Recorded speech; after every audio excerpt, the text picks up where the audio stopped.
Good evening, everyone, and welcome to episode 50, would you believe, of campaign 2 of Malt and Magic. What's a hell of a milestone to get here, let alone in sort of 2 campaigns. So thank you all so much straight off the bat for being with us, for sticking with us, and for supporting us all through both last campaigns, our little one-shots, our mini-series, and all those sorts of things, and campaign 2. So a massive thank you to all of you straight off the bat, whether you are watching live with us on Twitch or YouTube, or you're listening on the podcast or watching after the fact as well.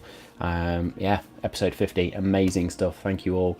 While we're doing thank yous, let's go through the usual thank yous and shout outs. So a big thank you to Incarnate, Owlbear Rodeo and Dungeon Alchemist for all things virtual tabletop and mapping. Then a big shout out to tools like Hero Forge and OpenAI for helping with character visuals and sort of character design.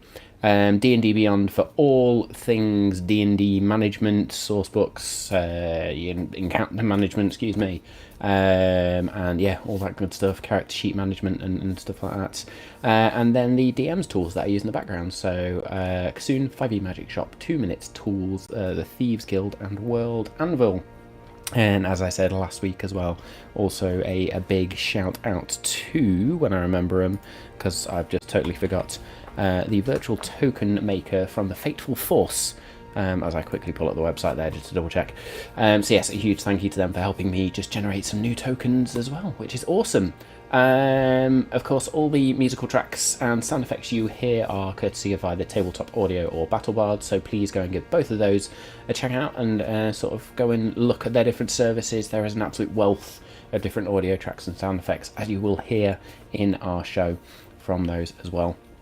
I don't need to say it, but a huge thank you to Tom and Bodhi and all of the folks at Home in the Dude for continuing to support Malt and Magic, being part of this family as well. It is amazing. We are so happy to have them with us for episode 50 as well. Tom has yet again played a blinder and managed to dial in from a hotel, so everybody be really thankful Tom's managed to make it again.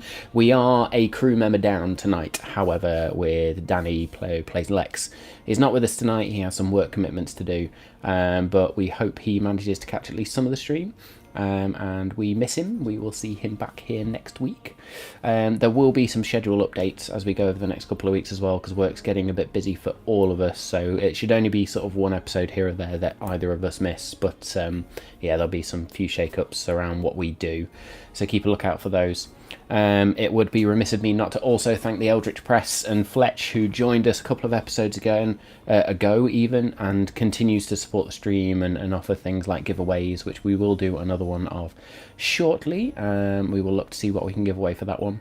And of course, a big shout out to Games, Gags and Geeks as well, who continue to run their Storms King Thunder stream on Saturdays US time on their YouTube channel and Twitch, I believe. So go give them a check out if you haven't already. Please keep an eye on the social media channels. You'll see all sorts of updates coming along those different channels in terms of those scheduled updates, different clips. We finally managed to get the Ottoman clip up there. I say finally, I think Danny actually did that while I was talking about it last time.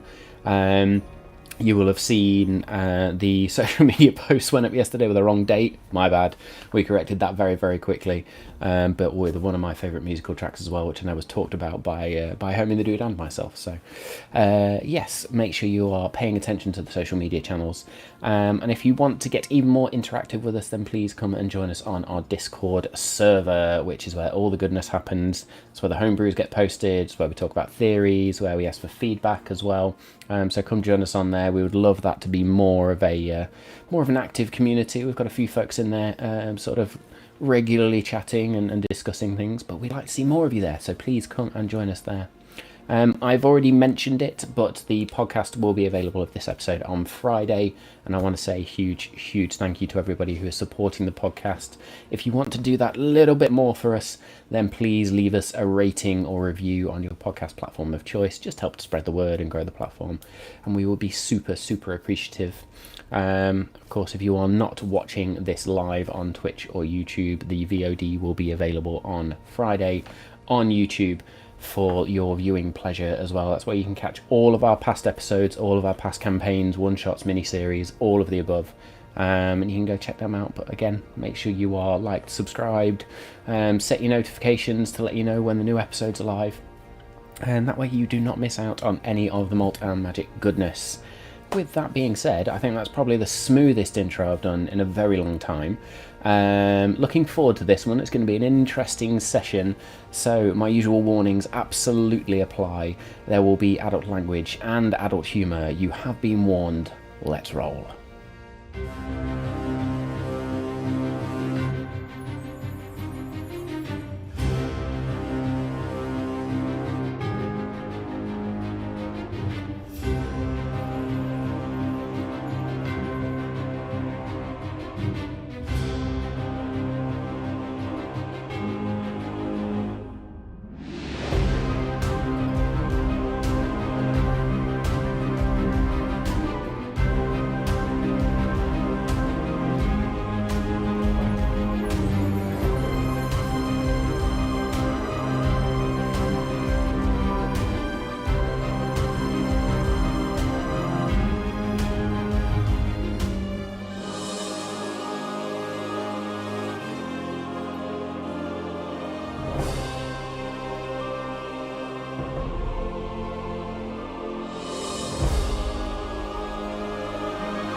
That was a really inconvenient time to get this chocolate.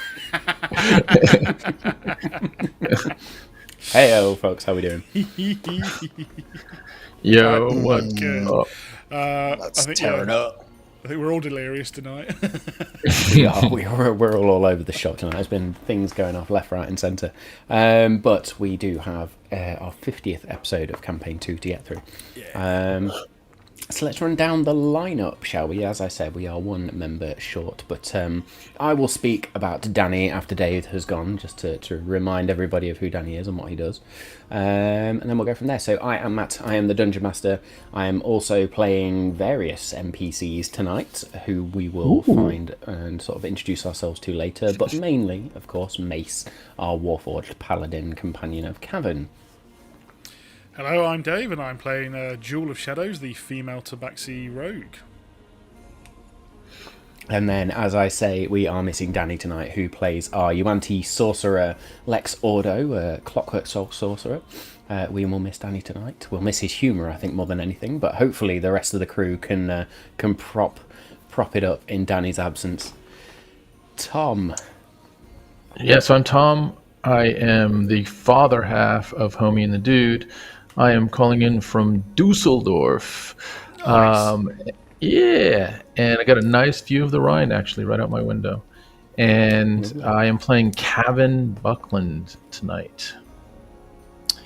What is up, everyone? I'm Bodhi. I'm the son half of Homie and the Dude. And as always, I'm playing everyone's favorite bard, sorcerer, Edgious, Bones. And I'm currently looking at a wall. I didn't know if we were talking about our views. And dude, no one can prop up Danny's humor. That guy's dick jokes are just spectacular. Yeah, Danny is incredible, to be fair. Yes, we will miss Danny tonight. But that being said, I am also looking at the 4 screens and a wall. So yeah, That's about right. Yeah. Tom's definitely got the best view. Good stuff. So last week we dealt with the aftermath of the Shadowfell incursion into Stonebark village.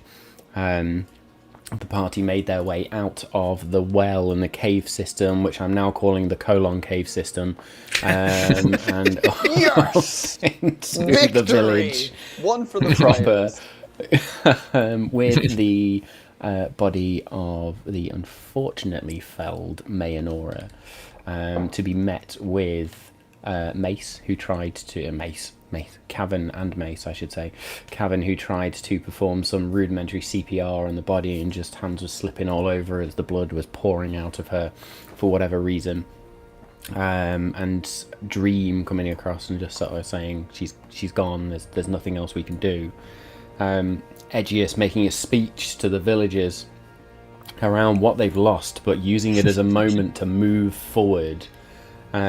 Jewel sort of not reveling, but sort of absorbing the moment and the emotions that went along with it. And Lex then looking at that Star Touch crystal and thinking, I now have a plan, as that Star Touch crystal then shattered apart, forming 4 fragments which flew through the air and struck each of you individually, knocking you into either a dream state or some kind of extra planar state where you each had an interaction with a being within those planes. Edgious meeting for the first time Charon, the ferryman who rows his boat up and down the river of death through the 9 precincts of death, but also hearing from Nimue as well. Jewel yet again acquainting herself and chatting to and conversing with the Watcher in the astral plane. Lex conversing with the voice of Primus, even though not necessarily seeing that individual, and Cavan for the first time coming face to face with the deity he has been looking for so long, with Paragon, who is apparently Gandalf now, which is awesome. I'm all for that, so we're going with that. And each of you in this moment having some character development moments as you're all bestowed a gift as well, which is a new feat, or at least in Jules' case you had a changed feat as well, as one was not really being used and the Watcher thought we can do better, so we did do better. We then rested for the evening, and Mayonora's body was taken back to the House of Shadows, as it's now affectionately called, where Jules' family live. And the following morning, after sort of making breakfast and Edgious jumping out of a cupboard in bone form where he'd been sat on the bone china all night, you all then went outside of the village, slightly up one of the mountains, where Lex led you through a group meditation and a group attunement to the Star-Touched Crystal, which has all unlocked additional capabilities within you all as a team now. So that's a new sort of homebrew thing for us, which is a team attunement. Following that, Edgious had a conversation with Paige about reforging the sword and installing some sockets for both the gemstone that he carries and the Star-Touch crystal. Paige revealing that he was once a weaponsmith of great renown, and it was time to pick up the hammer and tongs again to forge weapons and revisit his old skills. Also let Edgious know of a particular swordsman within Union City, as I laugh at messages going on behind the scenes there. Don't worry, Bodhi, we'll City. Definitely forget it. It's fine. Yeah. Please bring my sword. Don't forget Bodhi my there fucking begging sword. the crew, don't forget my sword. So yeah, and Edgious deciding with following that conversation that he needed to go and spend some time developing skills, and he needed to go seek out this swordsman. So Edgious is currently on his way home, back to where he grew up, where before his death he spent a lot of his time, and back to where he met Cavan for the first time. The rest of us are still within the village, sort of in this period of mourning. And so we begin tonight's session following the departure of Edgious, as we spend sort of another day or so within the village, and then the following morning, Lex turning to you, Jewel and Cavan. I think there's something I gotta do. I need to test this crystal out, and yeah, I know the fucking accent's all over the shop. Dude. No, it's not bad, dude. It is not bad. It's not bad, dude. That was really good. I was shocked by that. I need to test this crystal out, and then I'll be back when we need to go find Edge. So yeah, I really hope this works, and maybe stand back. And Lex is going to take Cog out. You're gonna have to work with me on this, buddy. And sort of holds Cog in front of him, lets Cog just flutter in front of him, and sort of then wanders outside. Nobody panic, okay? And Lex is then going to take his fragment of the Star Touch crystal and just hold it in his hands in front of him. Jewel turns to Cavan. Every time someone says "do not panic," I immediately get flutters. Yeah. Why is this? Yeah, it's a signal. It's a sign that we need to immediately start panicking. Isn't it? Every time. Yeah. He is going to take that fragment of the Star Touch crystal then and just begins to concentrate on it. And everyone, even Edgious, being far away on his journey, you all feel this slight pull as Lex channels his sorcerous power through this Star Touch crystal and uses the astral conduit feature to open up a plane, or a rift to a plane, which, as the power shines through the crystal and sort of emanates out, it hits Cog. And Cog there's almost a moment where you can see Cog's form just separate slightly into individual gears and mechanisms and then come back together before a beam shoots out, and then this line forms which becomes a circle of diamond coloured water, if you like. And Lex is there just going to stand and go, look back to you all. Well, it worked. Don't follow me. I'll be back in a few days, I promise. Lex. I would not dream of it. Yeah. Yes, Kevin? Be careful, man. Well, I'm going home, so... But, yeah, I see what you mean, yeah. Sure. Yeah. So we should wait for you before we start heading out to meet Edgious. I'll be back in time. Time works perfectly over there, so I'll know when to come back. Okay. Okay. We'll be fine over here. Tell your family, Jewel, that I'm sorry I couldn't be here for the funeral tomorrow and stuff like that, but it is okay, please. This is important too. Yeah. We all have our journeys. Please, be safe. Yeah. I hope to see you soon. Oh, definitely. Well, here it goes. After you, Cog. And Cog just... and boom, through this portal. Lex turns one last time and sort of just gives you a quick salute and wanders in. As Lex uses the Star Touch crystal to venture into the plane of Mechanus, then he finds himself stepping into this realm of absolute order and precision that is unlike anything within the material plane. Lex's vision blurs momentarily before clearing to reveal this staggering vista of infinite complexity and geometric profiles and geometric perfection, ultimately.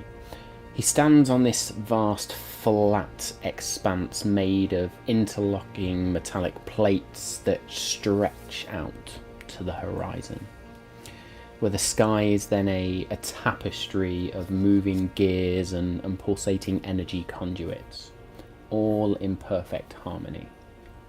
The very air hums with the sound of countless cogs turning, a symphony of order that resonates in the very core of Lex's being and gives him just this sense of calm, this sense of ease, that feeling of being home. As he looks ahead of him, directly ahead, there are these towering structures of metal and crystal that rise in meticulously planned symmetry, their surfaces reflecting the ambient light in a kaleidoscope of orderly patterns. The city he sees, if it can indeed be called a city, is a marvel of engineering, with roads and pathways that form a labyrinthine network that connects everything in the most efficient manner possible. Creatures like Cog, Modrons, the inhabitants of Mechanus, move about their tasks with unwavering purpose. These beings, ranging from very simple geometric shapes like Cog, like the spherical versions, to more complex forms as well, work in unison, their movements synchronized to this underlying rhythm of the plane. And among them, Lex notices one Modron, a higher order Modron, a being that stands out due to its more intricate design and apparent autonomy. The form of this Modron is a harmonious blend of these geometric shapes with multiple limbs that move with precise coordination, and a set of glowing eyes that convey this deep, if mechanical, intelligence. Lex steps forward to go and speak to this Modron, and the air itself now feels charged with this palpable sense of order. An underlying principle that seems to govern everything with this mathematical precision. The very essence of Mechanus permeates Lex's senses, offering a glimpse into a universe where chaos has no foothold. Every action, every event is the result of very deliberate design and impeccable timing. And this is where Lex has a moment of realization. This surreal beauty that surrounds him in this clockwork plane.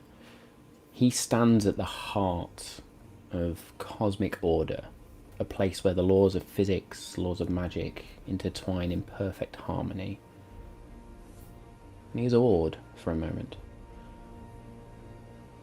It highlights for a moment the vastness of the multiverse that he's in and the myriad ways in which its fundamental forces manifest. And he thinks on that as he approaches this higher Modron, higher order Modron. And as the portal then closes behind him, that is where we will leave Lex for this evening. And we will pick up with Danny next episode around what that conversation entails. Oh. You think Lex tells as many dick jokes wherever he's going as he does when he's hanging out with us? Oh, dearie me. That was Kevin, by the way, to Joel. Fantastic, yeah. I mean, I wonder if he loosens up when he's at home. You know, laughs a bit more. Yeah. But I wonder whether actually he will probably be more mechanical when he returns. I think being here has given him quite the personality. And that is mean, because he had a personality before. But you know what I mean. Yeah, no, I know. I mean... He was very wooden before, though. I mean, his laugh yesterday was something to behold. Well, yeah. I suppose. Yes. You know, Jewel, Yes. you're at home, and I know it's not the perfect setting to be, more happy and more full of laughter and all of that, but... Yeah, it is not exactly something where I was kind of envisaging coming home, getting a goblet of wine and sitting watching the sunset, not all of this. I do not even know how to explain it. Yeah. When you and Edgious and Lex had gone down into the portal, I just got a little bit of a flavor of your family, and I think Bronze, of course she misses you, but she looks up to you and almost wants to mirror your behavior, and just look at how she tracks every one of your movements since we've been here.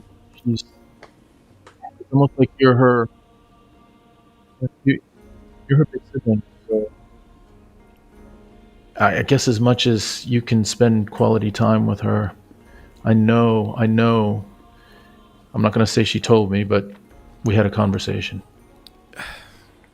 I am so very torn, Kevin. I just want to stay here for weeks and never leave. On our journey, well, for want of a better word, died. I don't want to go again. And yet, yes, I also realize I need to spend every available moment trying to find as much information as we can before we go.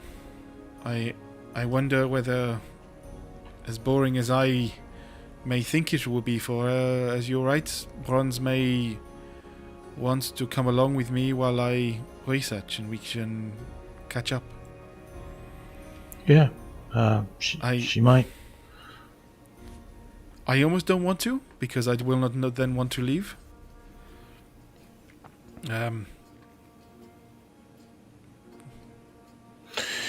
But I will try. Yeah. The closer you get to them, the harder it is to separate away from them again. I understand. Moving from town to town, city to city was absolutely fine. Even it was almost daunting coming back, but now I want to leave. Now I am here. Wanting to leave is the last thing I want to do. Yeah. I hear you, man. Well, look, whatever you need, if you want me to cover, if you want me to spend time with your mom or your dad, do some, whatever. I'm here and available. Mace and I are just kind of perhaps here. I will get if she wants, I will ask Bronze to join me. If she gets bored of what I have planned, then perhaps maybe you can. I think with what I have planned, however, something with the group of us and maybe with Bronze, we can all have a bit of an activity, maybe sparring with having a bit of fun. But I think we all need it. I think after sticking my head in books, which is what I intend to do, I would need a bit of a stretch, perhaps. Yeah. I'm down. I feel like since we had that, I don't know what it was with the Star Touch crystal, but I feel lighter. I feel like I want to just be happy too, man. I want to find that. I just have not had it for, I don't remember. I was a kid, and then maybe the first few weeks with Edgious, we just kind of tumbled around Union City and had a great time just getting to know each other and malarking around, and then it all just closed in again. And I don't know, something about me feels like I deserve to have some fun, man. I deserve to, look at me. I have not smiled in, it's just something's different. I don't know what it is. I mean, I know other societies believe, days of mourning are very much that. Around here, I am very glad, and I think it is all over the area from Dryad's Gate and everything. We celebrate life, and yes, I am very sad to see Mayanora go, even though we thought that they were but a day ago our enemy. They were on our side, and we have lost a torch. A flame on our side of this. Rather apt, considering we are working against shadows. To have fun and to celebrate life, I think it is most important now. And I want to do that as well. It is so weird how, we can so be full of all these emotions. And mixed as well is, I have just seen a very close companion go through a portal. However, I think with this rock, this whatever this is, this shard, and she's holding it in her hands. Yes, I do not. He does not feel like he is gone. You all feel like you are still here. I felt it. For the first time, Kevin, I am holding a magical item, and I do not despise it. Yeah.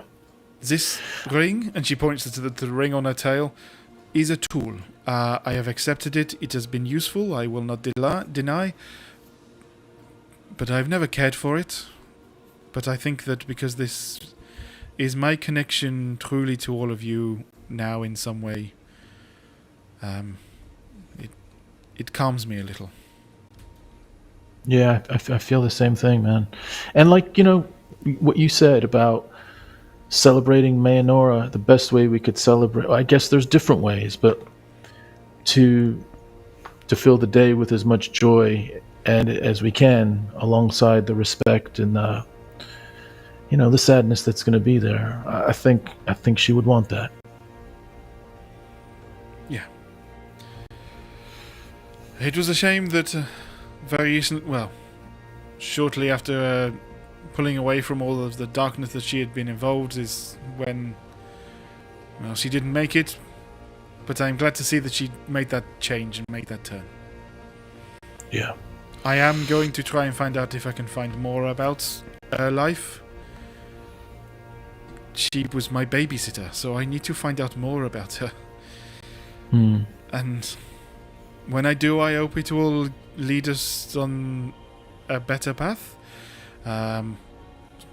So I must do it. I must try, and we shall see what information I gather. Yeah, I mean, you do what you got to do, and I'll. Me and Mace will cover in whatever way we need to. We'll bang some nails into houses. We'll clean up around here. We'll do whatever. I was going to say we did make quite the show last night, and perhaps if you could assist, I know they would be very grateful. Yeah, you got it. Hammer and nails it is then, boy. We got this, Mace. Always. If With you Paragon need any tools, as our guide. I'm sure my father will be able to provide some spares. Yeah. And at the mention of Page, you do again hear this rhythmic ting, ting, ting, and there's this orange glow from just behind the House of Shadows where a forge is lit and being used. Very good. So as you sort of go about the rest of the morning helping to repair the village, you also notice that there are a number of activities going on. A lot of the tabaxi in the area seem to be painting small stones with colours and symbols. And Mace actually wanders over and... Is this for Bronze to fire in her sling? And one of the tabaxi just turns... No, this is part of the how you would say funerary rites. It is colors and symbols that are significant to the fallen and their journey. We will paint them, and when we bury them, we will offer these stones to the forest as part of it. Perhaps your friend, Jules, would like to paint one for the red-headed girl.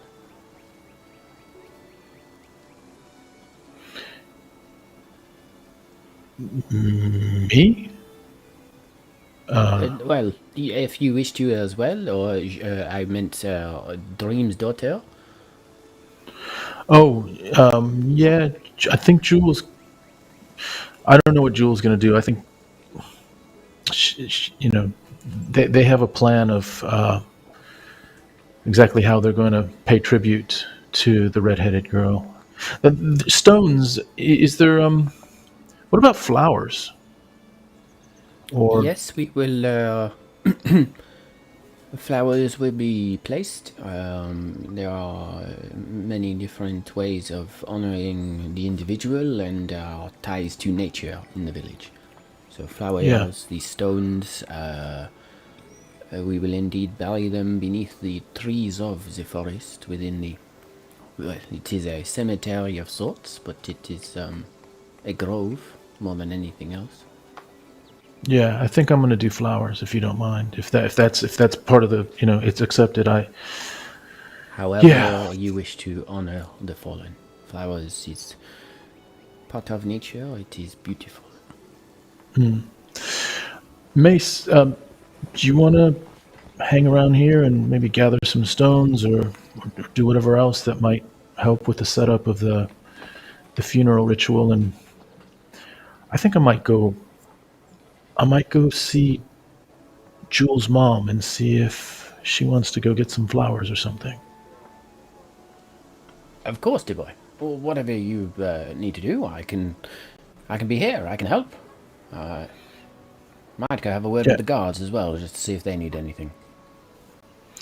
yeah, I saw you talking to the guards. You, what's all that? You seem to have some sort of connection. They passing a flask back and forth to you? You had a bit of a chuckle on your face. What was going on there? It is merely champions recognizing champions, shall we say. They are not champions of deities, but they are champions of a village, and they fought with great honor and great sacrifice. It was reminded me of long days gone. Yeah. And there may have been a flask involved, but it doesn't affect me. But yeah, doesn't affect you anyway. All right, man. Well, listen. Yeah, guards, stones, at their service. Do whatever, and I'll probably be back. I don't know, maybe an hour or so, or something like that. You good? Very well. I'm good. Okay. Always. All right. I go to punch Mace in the chest, just like as a friendly, brotherly punch, and I remember as I'm just about ready to make contact that Mace is solid metal, and I regret it immediately as my knuckles crunch again. I never forget, and I just kind of wince and say, yeah. All right, I'll see you The soon. sound of ringing metal, just enjoy that, boy. All right, I'll see you soon. And I start making my way over to House of Jewels, or So House of Jewel- Shadows, rather. Good. Joel Shadows, yeah. would have wandered back inside to find both her sister and her mum. Dream and Bronze are still, or again with Mayanora's body, which is now dressed in this fine red dress, and you can see Bronze has actually been braiding what looks like small flowers into Mayanora's red hair that accentuate the hues of red that shine through, accentuate the hue of the red of the dress, but also perfectly complement that porcelain white skin that she has as well. And as you enter, Dream just looks up. Ah, Jewel, there you are. Did I see Lex leave? Yes. This shard has all shown us quite a lot. He has needed to go away, but he will be back in mere days, which will. There are important things at work, I understand. There are many. Everybody needs to be here for this, so... I am so glad I can stick around for it. It means a lot, and to be honest, Mel, I would love to know more. More about Mayonora, where she came from. I know she looked over me, so I am just... Not only am I just wanting to know the wonderful tale, but also know if all of that can help me know more. Can it guide us along our path? If you wish to hear her story, then I am Lawkeeper, after all. I was hoping to hear some of it from you and read up anything else from the library you have looked over. I know you have a great many things to do, but I would prefer to hear it from you than in a book. Well, as is our way. The stories of vocal kind are always better than those that are written down. And you see she takes out a small brush and just begins to brush the other side of Mayanora's hair and sort of looks down on her, and it's a look that, again, you've seen many a time when your mother looks at you. And there is that familial bond here somehow. Jill will go and sit next to Bronze then and start braiding that side of her hair, so that she smiles at Bronze when she sits down and starts doing it with her. Bronze just sort of elbows you playfully before just resting the head on your shoulder. Hello, sister. I'm so glad to see you. And you. Well then, girls, where to start with this girl who is, or was, such a beauty, still is such a beauty. Your father and I had not long come to the village along with a number of other tabaxi. It was a return home for us. We had moved to Union City for a while, and your father had plied his trade, and there were complications with that, which meant we sought to leave and come home. That's his story to tell. Is that why we have never been to Union City? It is the reason we have not taken you, yes. There are things there that, well, let's just say your father's name is not welcome for various reasons. Unfair reasons, I might add. Well, I look forward to putting that right then. Let's hope you can. But anyway, Mayonora, yes, it was not long after we returned that one of the local elven families, the wife gave birth, and I was there to help. This was before I was named lawkeeper as well. But I was there with my understanding of sort of medicine and helped to deliver Mayonora into this world. Even then, she was such a beautiful baby. Skin as white as you see now. And she was a central part of the village. The new baby is always looked upon with such great reverence and rejoicing and respect, ultimately. Did she ever, did she start showing signs of magical ability? Very early on, she was able to do small things, like create a light here or there, or small gusts of wind with her hands. It was natural to her, but we knew, all of us knew, there would need to be a study. It was not like your friends who are magical by blood, so to speak. There was an understanding she had of the world around her, even at such a young age. Unlike the druids, I guess, who are around here. Indeed, That is a very yes, more... So the druids get their power from the very earth and the nature around them. She simply knew how to manipulate the magical energies of the world. And we watched her grow, and when your father and I came time to conceive you, she had become such a part of the family village, almost. We are such a close-knit group, but such a part of the family that she was there for you all the time. She watched over you. She was fascinated by you.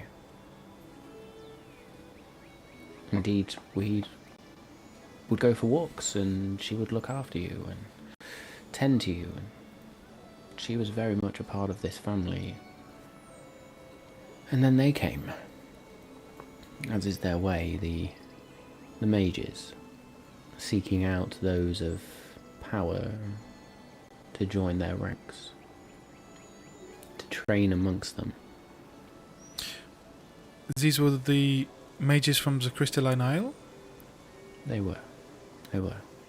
What were your thoughts on them when they arrived? My experience of magic has been both good and bad.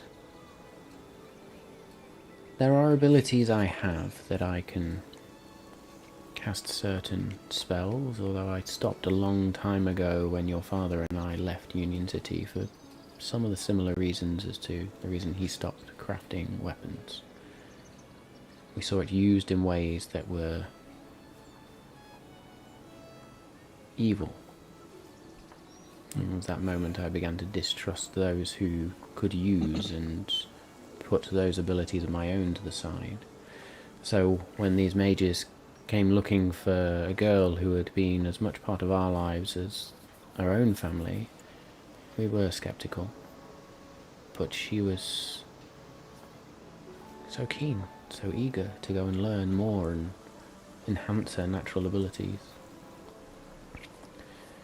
Little did we know that that path would be tainted by others that she would meet while she was there, and I do not know the full story of whatever happened there, but... No, I mean, in all honesty, the people we met at the Crystalline Isle were... I believed them to be honourable. I did not get a sense of them being horrible people, but we did already know, and they confirmed that there was a splinter group. I can only imagine it must have been these. This is what I'm led to believe. Indeed, she returned almost a year ago now, after being gone for a decade, maybe more. This was just before I left, wasn't it? This was just before you left. This was when the shadows had started to plague the village, when your friend disappeared. And Yes. she returned in the night, and she was distraught. Said she had to go into hiding, and she knew of only one place she should go, and that was Thalyssa.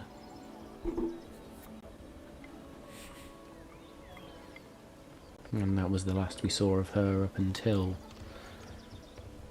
almost a week ago. And she returned once again and said there was evil coming and something in the village had to be stopped, and she would do what she could to help. And then fortuitously, Well, you all turned up. I mean, she did that. She did that very well. She did. It was so weird. I do not remember her. We met in You Thalyssa. were very young. I did not know of her.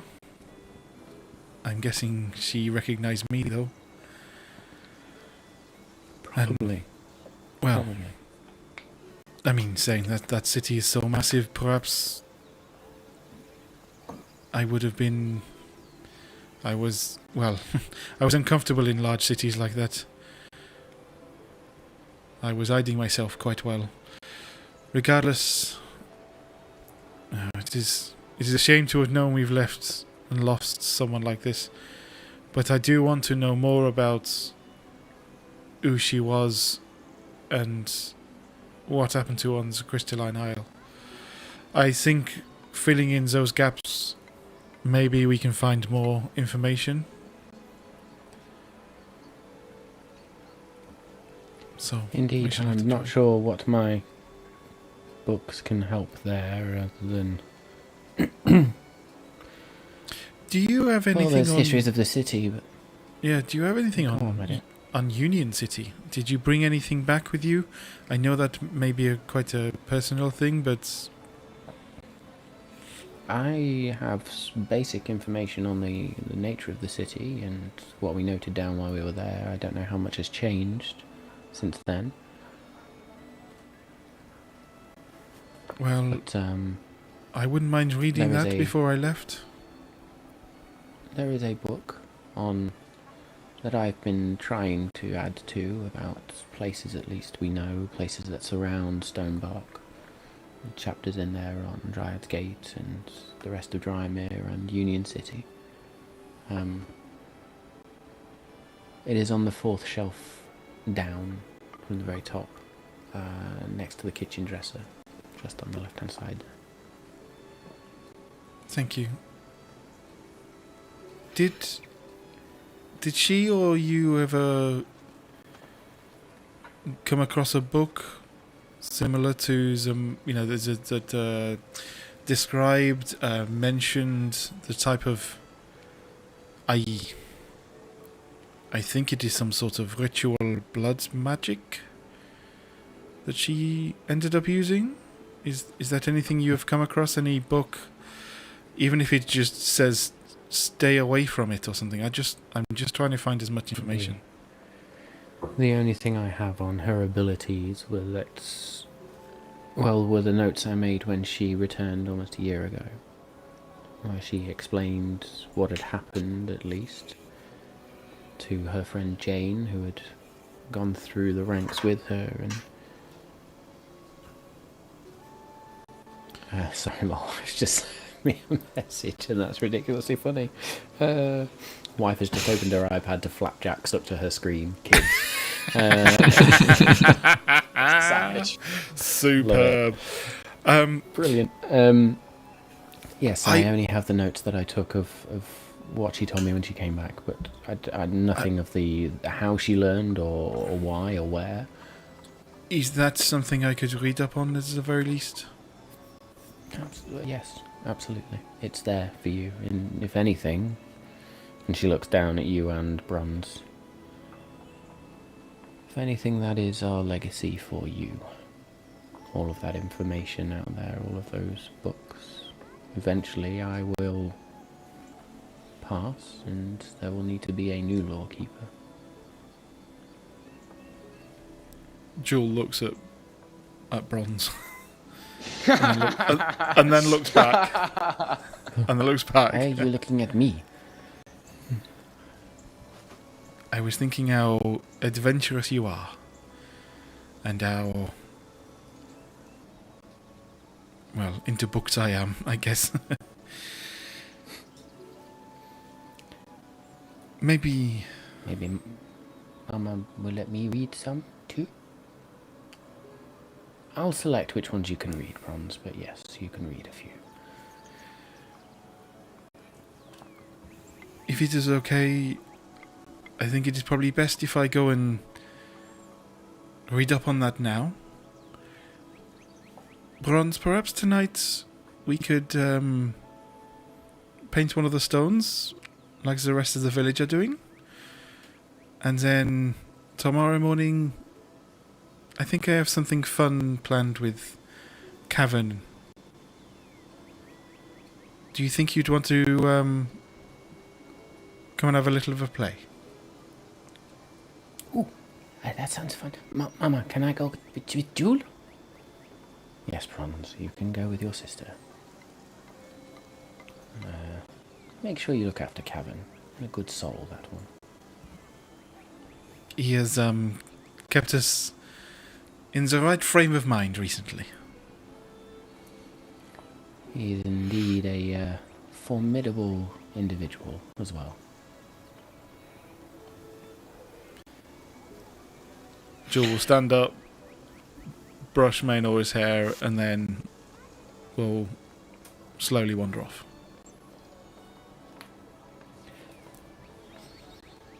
What is all going on? Evan, early on in the conversation, looked through the window to see that Jewel was talking to Dream and Bronze, and it looked like a family moment. And although he wanted to enter the house, he decided he wasn't going to. He was going to let them have that moment. So he started making his way around to the back of the house where Paige was working on some metalworks, and has been talking to Paige for a while, just kind of trying to get into a conversation with Paige as Paige is working. So as you round the house, you see the ash-smeared face, which is bizarre on a panther-like tabaxi, because the ash actually appears like grey streaks on this black fur, as opposed to sort of blackened skin, if you like, on a normal humanoid.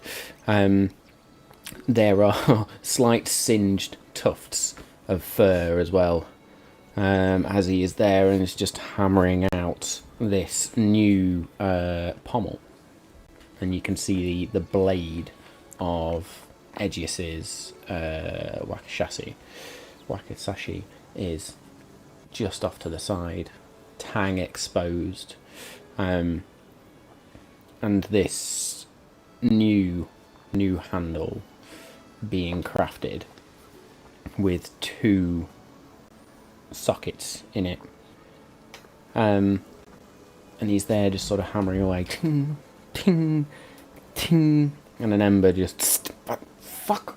Oh. Ooh, that looked. Is that? Yeah. Is that?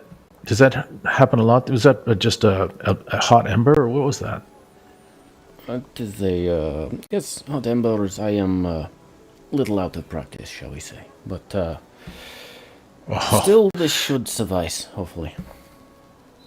Out of practice. What are you talking about? Out of practice? You swing that thing like you've not missed a beat. I don't know if you've ever missed a beat. I mean, the precision and the timing and the rhythm and the cadence is all. It's like a metronome. It's pretty beautiful. Thank you. It is Yeah. an artist's right to take some pride in their work, at least. Still not my finest. I have made much better blades than this in my time. This is Edgious, right? It is, yes. Yeah. I don't know if you heard, but Edgious made his way to Union City, and then Lex had to do something as well, and so Jewel and I are here, and I guess we'll be leaving in a little bit, in a day or two or something. But yeah. How are you feeling, Kevin, after the events of the portal and Crystal? And how are you doing?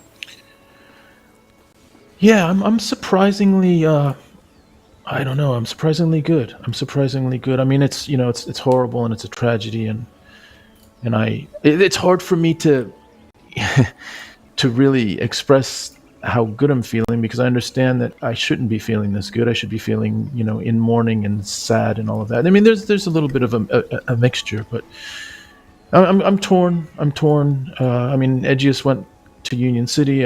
That's where I met him, so my mind's with him at times, and I feel like I want to laugh at times, and I feel like I want to. I don't know. I guess I'm. What the fuck? I'm all over the place, aren't I? I mean, let's not kid ourselves. Well, I'm glad somebody said it, because I think that's how we're all feeling. But Yeah. you certainly seem a lot more centered than when we first met. Yeah. I feel. I think that's the word. I'm thinking about. I think about my past, and I'm not so sad or angry or fucking furious about it anymore. I'm just. It's just something that feels like it happened, and now is now. And why should I let that drag me down? Why should I let that continue to fill me with anger and rage? And what is that serving? And so, I'm trying to look a little bit at the brighter side of things. That's good. Yeah. But the rage you have, that you feel, I'm sure it has its place when you need to, such as what we saw when you fought those shadows, and might I say you were damn effective at it. But yes, I'm sure it has its place, but your general demeanor, and as you say, not letting this bring you down. I mean, you will hear from my beloved tomorrow, in the evening, when she does something of a vigil. Life is to be celebrated at all times, especially when it comes to an end, though. It is not the end, so to speak, just the next step on a journey. Yeah, I hear you. I'm right with you. Kevin looks at the pile of iron next to Paige and sees different lengths of almost like iron rods, like almost like rebar and iron rods and things like that. And he harkens back to a game he played when he was a child, and he says, "It's a stupid question, Paige. Did you ever play? Have you ever heard of Chalika? It's a yeah. Familiar. It's And Kevin goes and grabs a longer and just like I just see that a second and waiting for a response from Paige. Go on. And he holds it, and he holds it almost like a cricket bat or a baseball bat, and he just swings it a couple times, and he says, "Yeah, that would work." And then he looks and he sees another one that's a bit shorter, about 1.5 feet or so. And he says, "Could I borrow that one as well?" No, I'm not. No, have it. Sure. All right. And then he goes around and he looks and he sees if he can find a rock. He wants to find a rock that's about the size of let's say a grapefruit or something like that. And he finds a rock and he leans the smaller rod against the rock, right? And then he turns to Paige and he says, "It's called Chalika, and this is my house parent. That I grew up without real parents, and anyway." What you do is you take this one, and he holds the bigger rod, and he says you slam it down on the smaller one, but the angle flips the smaller one up, and then as it's flipped up and kind of flying through the air, then you kind of swing back and you crank it and you hit it out into the forest, and you see how far you can hear it. And when you were a kid, you would do it as a competition with your friends, and so he says, I don't know if I could still do it, but would you mind if I tried to do that? I am. Excuse me. I am intrigued. Yeah. So, let's see what you say.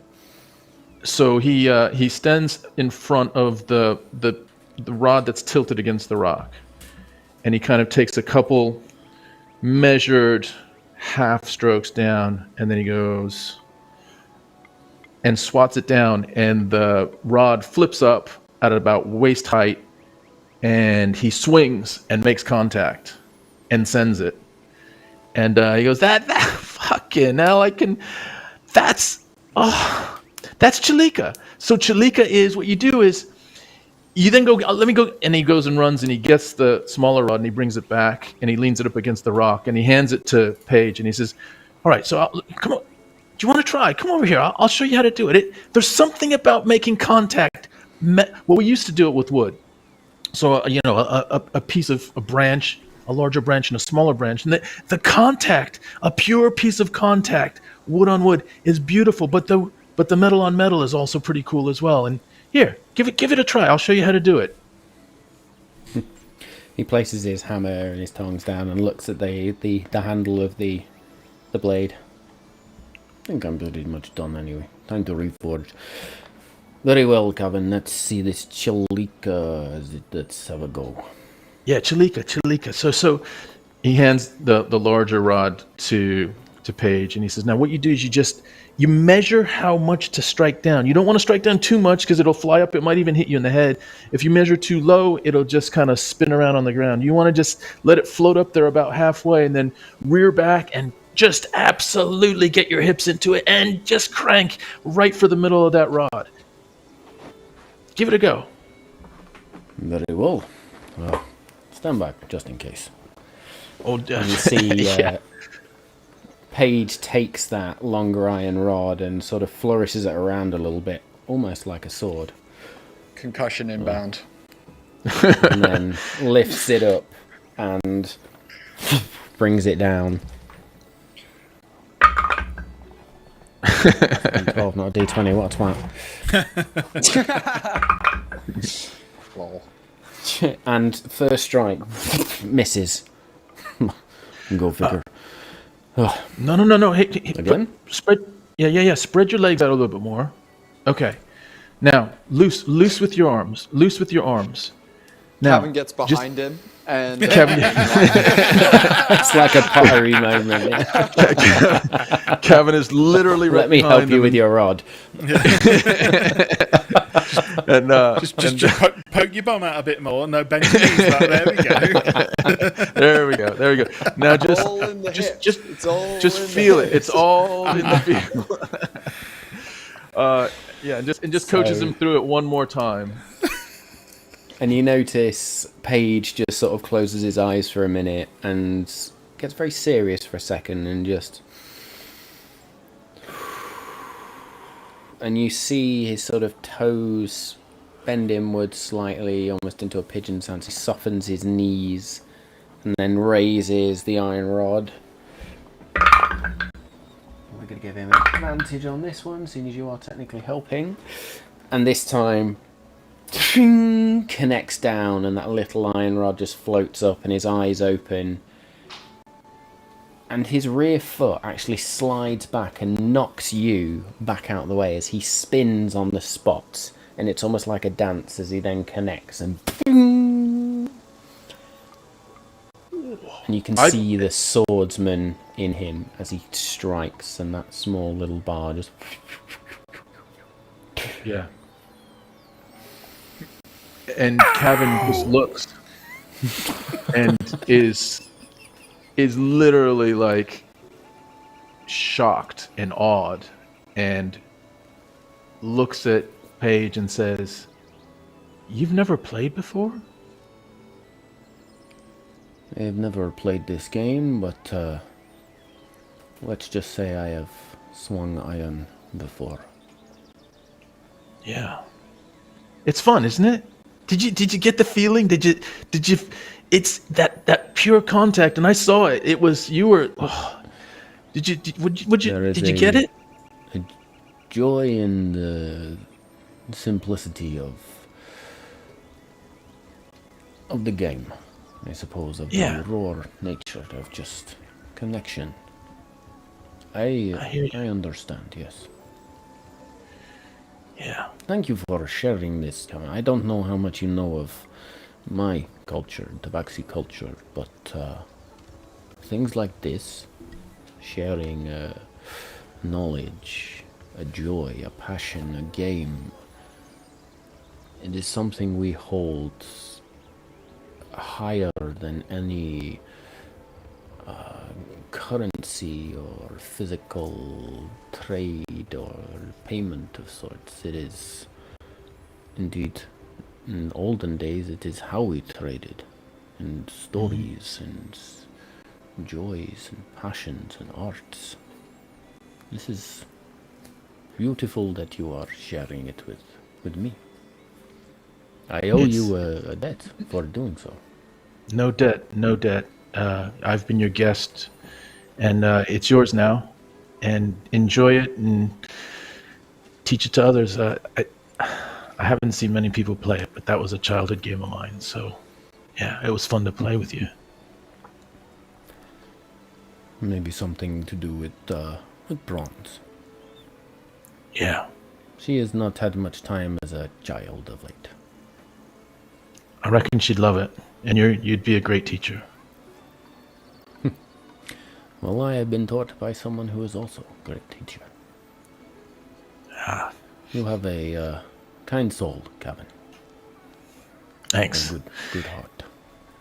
And Kevin reaches forward to kind of punch Paige in the chest, just as a brotherly little pop in the chest. But Paige is built. Paige has been swinging iron forever, and it's like hitting mace in the chest, basically.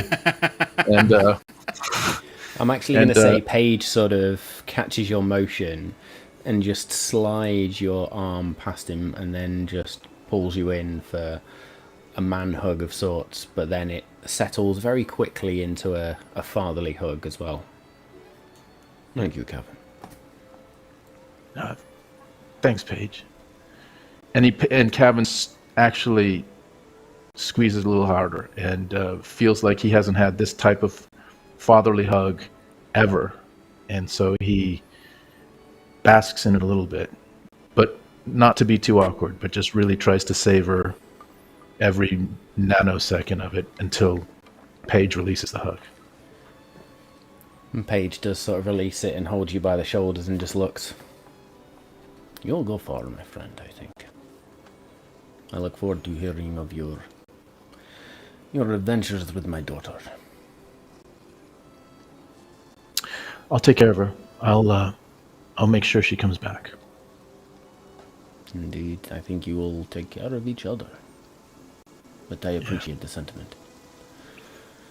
Oh, look, there are my girls. Off to read the books. I will catch up with them later. Yeah. I'll go see what Mace is doing. Hey, thanks for taking a little break from work, and if I don't see you sooner, I'll see you at the... Thank you for giving me the break. No, yeah. No, it's been great. I will see you this evening. I'm not sure who I told this evening before we all retire and ready for tomorrow, which will be a longer day after the morning, but we have what is called the Vigil of Whispers tonight. We will all get together. We will share stories. We will share memories of those who have departed. There will be a grand bonfire. Indeed, I think, and he looks around, looks like they have roped your friend Mace into building. Grand bonfire. And we will sit around and enjoy company, share stories, drink, sing, play music. It is beautiful. Yeah, it sounds great. I will be there. I'll be in the front row. Very good. Well, Kevin, you go and do what you must do. I must finish this blade for your friend. Time to reforge. Kevin backs away and just raises a hand and says, I'll see you later, and backs around the corner again of the house. Very good. The camera sort of disappears into the sky and streaks away, miles away, where a skeletal form sits atop a moose, singing a song just on the journey. Edgious, is there anything you would be doing today as you travel towards Union City? This being the second day now, and you will approach Union City towards the end of this day. Can I just confirm the path at which I took? Because yes, I had a thought of going across the mountainous peaks, actually, and trying to reach the high point rather than going around and entering through the bottom of the city, but instead come over the top and come to that monastery first before then descending into the city if I wish to, after speaking to said swordsman that apparently lives high up there. So I'll say you spend some time trying to find a path up into the mountains. This will slow you down slightly. You very quickly realise that you have no idea where this monastery is, what peak it's on, and this mountain range is vast and quite difficult to traverse. There aren't many foothills or smaller mountainous structures in here. It's almost like the peaks themselves just jut up. So you find it quite difficult. I'm going to say that adds half a day onto your journey before you just decide to then rejoin the road, so to speak, or at least follow the mountain, the edge of the mountains around, and eventually find that central path, that central road, that main road that leads towards Union City. Hey, Fletch. Is that the Corellian Pass? So no, you would, from Stonebark, you would have gone into the mountains a little bit to the sort of the north, and then you'd come down and come around, joining that sort of white dotted line that you see there, which is the main thoroughfare. Yeah. What is that road called, just so I have for future reference? that road, I will. Do you know The what? Southern Path. I've not named it, so I will allow you to name it should you see fit. I'm gonna. If you don't want to, I will come up with a name. No, I've got it. I've got you. Straight away. It's called the Straight and Narrow. Nice. Nice. Cool. I'll Along the add that path, into my notes. Edgious will, every now and then check in with the Star Touch crystal to see how everyone else is feeling, and using its ability to try and see how the gang are doing, and just kind of check in. Can I have a read on how Lex is doing once he crosses into the portal? Emotions-wise, like what's he feeling? You reach out to Lex, and after you feel that initial pull, and it's that point you realise you can't actually sense Lex's emotions. If I remember rightly. As long as we're on the same plane, I think it was. Yes. Is it? As long as they're on the same plane of existence. Oh well, fuck a doodle dandy. Edgious is gonna be like, that's weird. Maybe Lex has turned his off or put it on airplane mode or something. Skyship mode. Yeah, exactly. Yeah. On fucking airship mode. Edgious along the journey as well will be singing lots of songs to himself.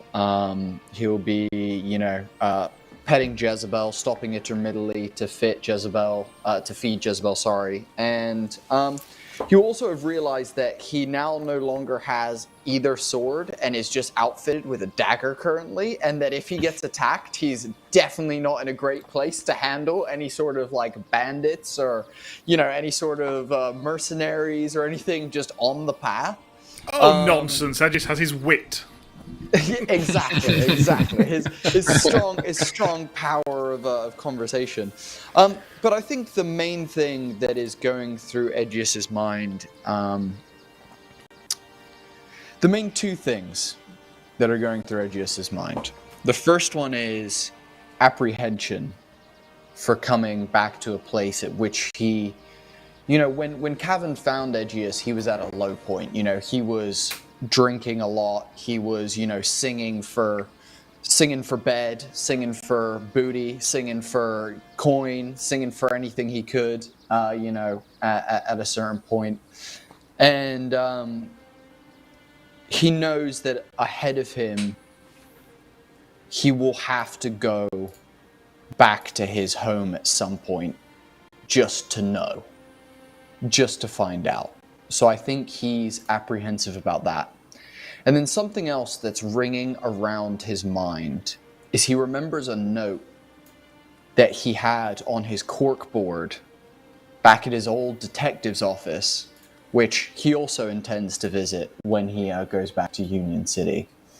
And he remembers a note that was on that corkboard. Underneath, he had Klein kind of at the center, Maximilian Klein, and he had all these, threads coming off of it. And he remembers a note that came off of that corkboard. And it was a name that he is now familiar with again. Kenji Matsumoto was connected to Klein.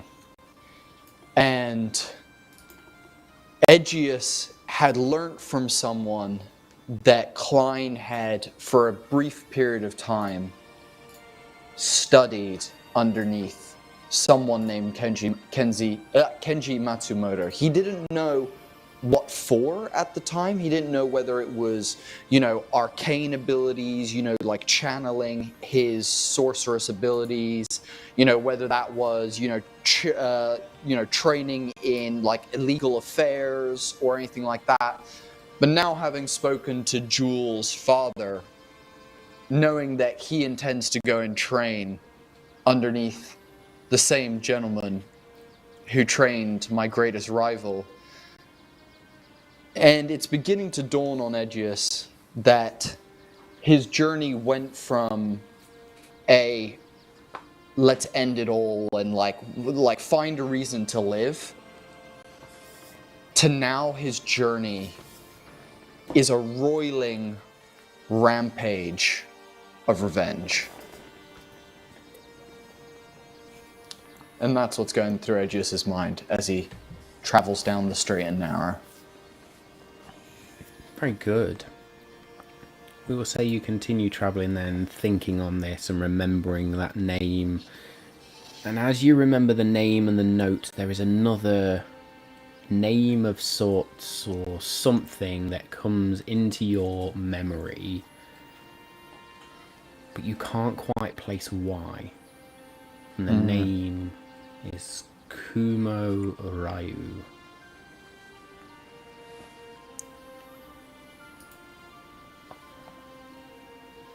Ryu spell R-Y-U? Yep, K-U-M-O-R-Y-U. I thought so. I'm going to put a big fat question mark with an underline underneath that name. And yeah, it's kind of rattling around his head, and yeah, he's, do you know what, filled with a purpose. And also, for the first time, I think he also, like, it tunes in for a moment. He's like, oh shit, I forgot that I'm wearing the weights. That must mean they're doing their job. And that's about it. That's about it as he travels. Very good. So you continue on your journey, and not necessarily the next night as you had originally planned, but halfway through the next day, the third day, so to speak, of travelling, you enter into Union City. And I would describe this for everybody else, even though it's a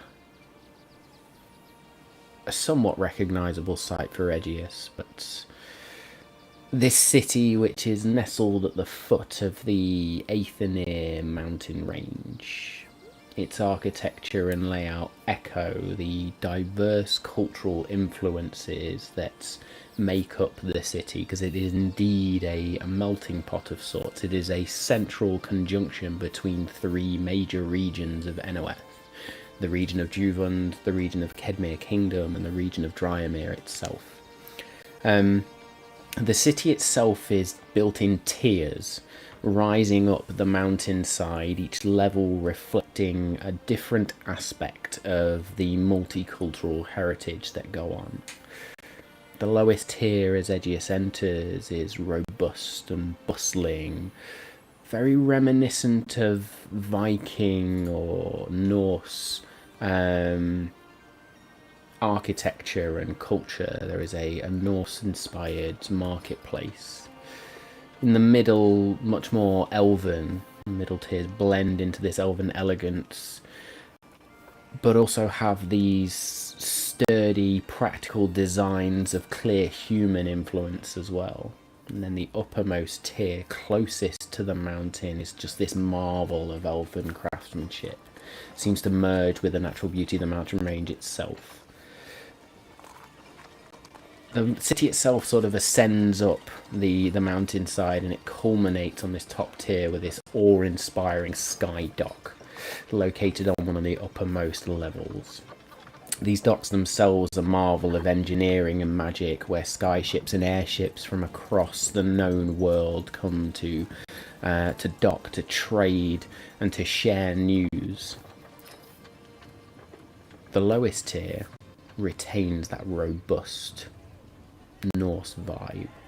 Middle tiers blending human and elven architecture, and then the top being the elvenmost again. There is a mix of races in this city. Indeed, you could not put a finger on one race being the sort of majority in the city. You see every type of individual, and at this point I'm going to assume that Edgious is Mr. Teed Up. Actually, he's going to go for his female. He's going to go for his female alter ego. Going to go for his female individual. Very good. So there are humans, elves, half-breeds, half-elves and half-humans. There's orcs, half-orcs, Goliaths, furbolgs, tabaxi, gnomes, halflings. You see everything here. Every type of individual here. And as Edgious enters into the city, I'm going to say that is a perfect place for us to take a short break. Can I add one thing? Of course you can. As Edgious enters, though he approaches in his female form, he realizes that his time in Union City was always filled with deceit, trickery, him kind of, trying to be something that he was not. So, for the first time in public, he makes a very conceited decision that if I'm gonna go home, I'm gonna be myself this time. He goes skeleton form and enters the city skeletal. Roll initiative. Guards are like, what the fuck? Very good then. Well, we will pick that back up. And in fact, I think we're going to pick back up into Stonebark Village again when we come back. And we will do the funeral piece, and then we will pick up with Edgious after that as well. Before all coming together, hopefully, towards the end of the episode, but we will see what happens.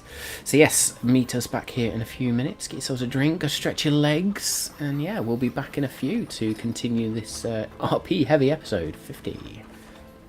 Hey yo! We are back. There we go. We were having a great conversation in the background there, so yeah. Must continue that later. Anyway, thank you all for sticking with us. Hopefully everybody's had a moment to stretch their legs and sort of chill out for a bit. Get yourselves a drink, ready for part 2. We are going to pick up part 2 in the evening of the same day in Stonebark Village. So sort of the evening before Edgious arrives into Union City, time hopping a little bit. Jewel and Cavan, was there anything else you wanted to do throughout that day at all, or were you all good to just go into the evening? Jewel, I know you were going to look at some notes. We're going to cover that off. Yeah, we can retroactively discuss that one. I look forward to hearing about the evening. I think you would probably find that Jewel would change out of the clothes that she's been wearing. They are very smart, but a little too corporate, for want of a better word, because my brain's not quite working. But yeah, very much very much businesslike. So she goes to find in honor of Maynora, a red outfit, a dress. She keeps the cloak because of its, it being red. But for the first time, again, Cavan and Maze are really the only ones there who would otherwise see her differently. She is in a very nice dress, and she has this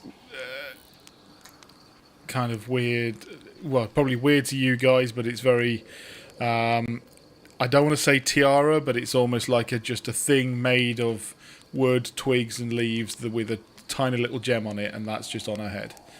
A forest style circlet, yes. Excellent stuff. And I will, not that Jewel isn't always beautiful, but beauty is elevated in this moment as well. And even Dream. She's usually trying to hide. And this is the first time you've seen she's not. Dream takes a moment of, my dear, you are simply stunning. I have spent my last year hiding, and I want to be present tonight. Indeed, you are as beautiful as your mother. And you are as tactful as ever. Shall we, let us go and do this. Let's. And I will say, Cavan, that Paige has also given you some slightly more formal clothes as well to sort of elevate your appearance, so to speak, but you also being conscious you didn't want to show up in your sort of same dusty overalls and that have still got the marks of battle on them. Bronze spends part of the afternoon actually helping Mace to shine up some of his metal and sort of buffs it out and gets some of the scratches out and clears off some of the rust where it has rusted. And Mace shines in his copper glory, no longer tarnished, so to speak. And you all now wander over to a great bonfire in the middle of well, not far away from the well actually, but in the middle of the city, and you see a number of individuals all just seated around it in this great circle. People have brought cushions or something to sit on as you surround this bonfire, and there are songs being sung, there are stories being told amongst each sort of small group, so to speak. And Dream and Paige lead you all to a place closest to the well, where there is a small gap left for the five of you. And you sit, and Dream just sort of turns to her compatriots around her and, good evening.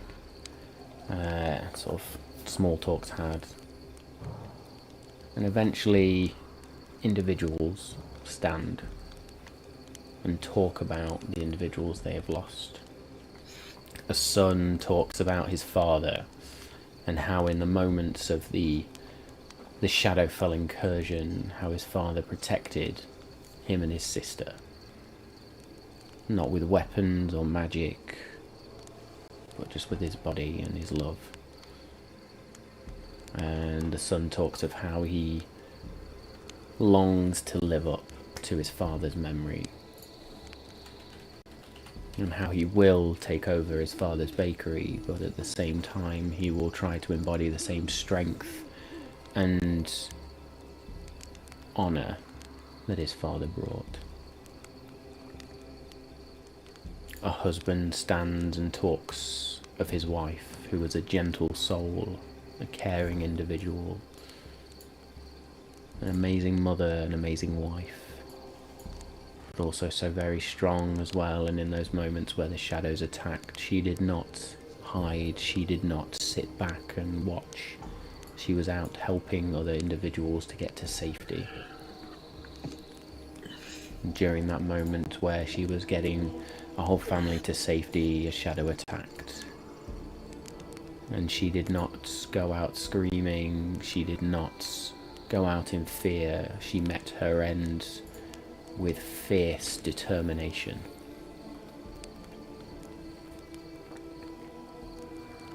And stories continue, memories of the departed. Paige stands. We have all lost many. My family and I here mourn our beautiful red-headed Maynor, whose family died long before she could return, but she always had family with us. A gentle soul when she was young, but again, such a strong individual. We did not show her enough of what she could be. Instead, she found that all on her own. And despite the challenges she faced, despite the horrors in her life, in the end, she chose to give herself for this village. And join my daughter and her friends in fighting the battle head on, sealing the portal beneath this village. I, for one, will remember that red-headed little girl who used to bounce around outside our house. She will be missed, but she will be remembered, like all our fallen brothers, sisters, mothers, fathers, sons, daughters, friends. Tonight in our vigil of whispers, let us remember all who have gone, not just in our most recent endeavors and encounters and horrors, but all who have fallen in the village. Jewel, I invite you now to stand, and I know I did not ask you this before. We did not give your friend a true moment. If you will, I would ask you to share of your truest friend at the time. Jewel stands up and goes a little closer to the campfire. I was too sorrowful when I lost my best friend. I simply needed to find the one responsible. I now see I very narrow-mindedly did not see the plight that the village was under, and I simply needed to seek, or more precisely, escape my sorrow. Returning has been joyful and sorrowful, but I am glad to know that we have made friends along the way, and that I now can remember my best friend and do everything I can in their memory.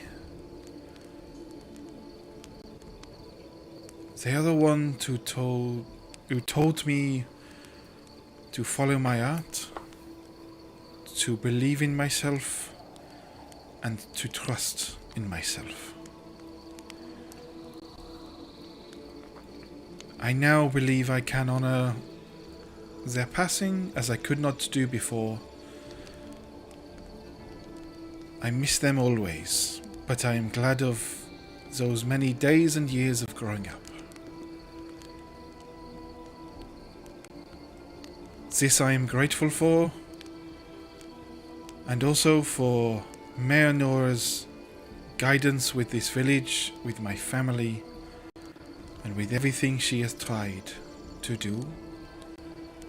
And with her last moments, she did more to save this village than we could all do combined. She will be with us in our hearts as we carry on our journey. Make me a perception check, please, Jewel. Which I believe is the first player roll of the night. I believe so. Love an RP A session. perception check of 19. Your natural ability now to influence, or at least obtain the influence of the astral plane. There is a moment where your vision just goes slightly blurry, and dancing around the fire you see a small tabaxi girl, Katrana, her spirit dancing around, chased by beautiful elven individual with long flowing hair. You recognise the spirit of Mayanora as they both dance and then disappear into the ether.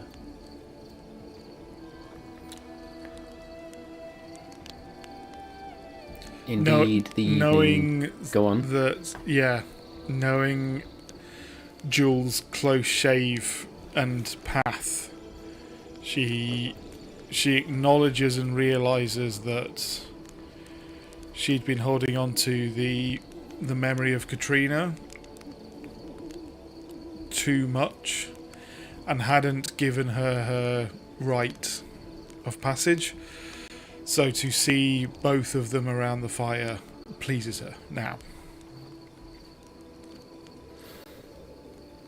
Indeed, the evening continues with stories shared, and it takes on a less somber air and a more celebratory air as you all start to share stories, and indeed food and drink begins to brought out. It turns into a celebration of these individuals' lives.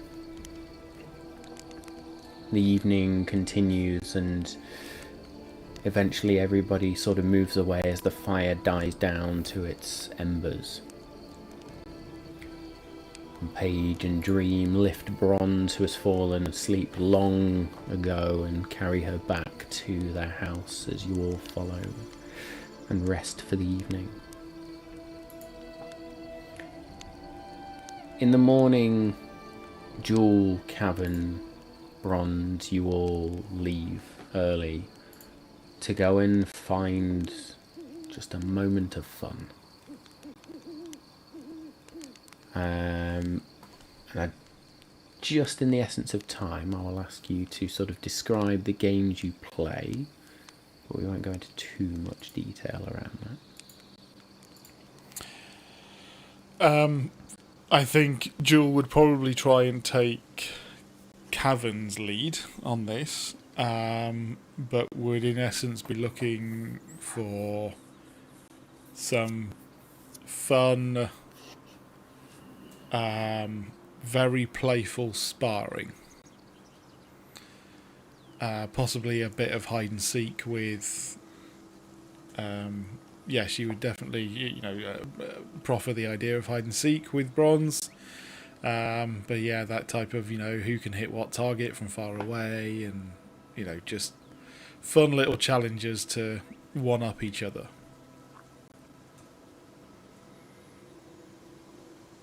Oh, you're muted, Cavern, Tom. you're muted.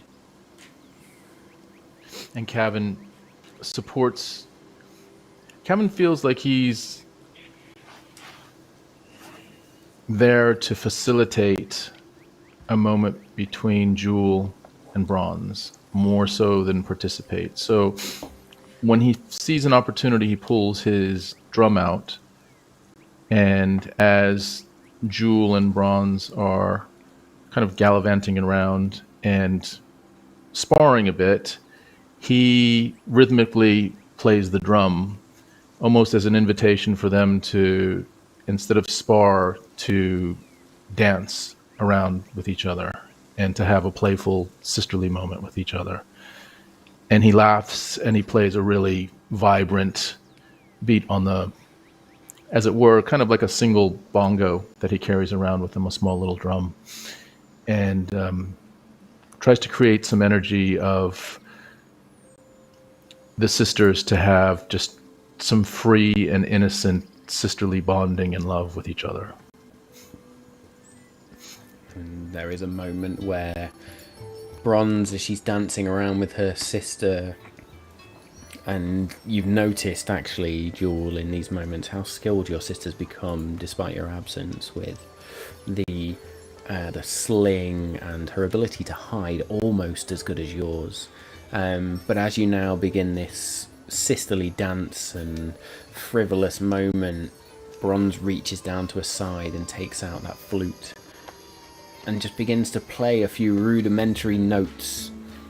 Cavern, you recognise the flutes as your friend's Edgious's, and you know what lies hidden within. Jewel, you would have seen this as well, and maybe you don't remember it's Edgious's, but you've seen it somewhere. And there's a moment where she's sort of dancing around, playing just...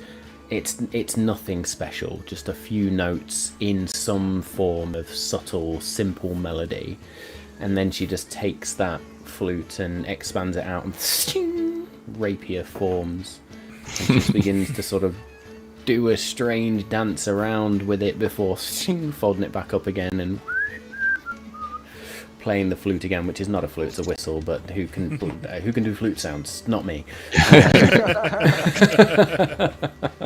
That's one for the experienced voice actors.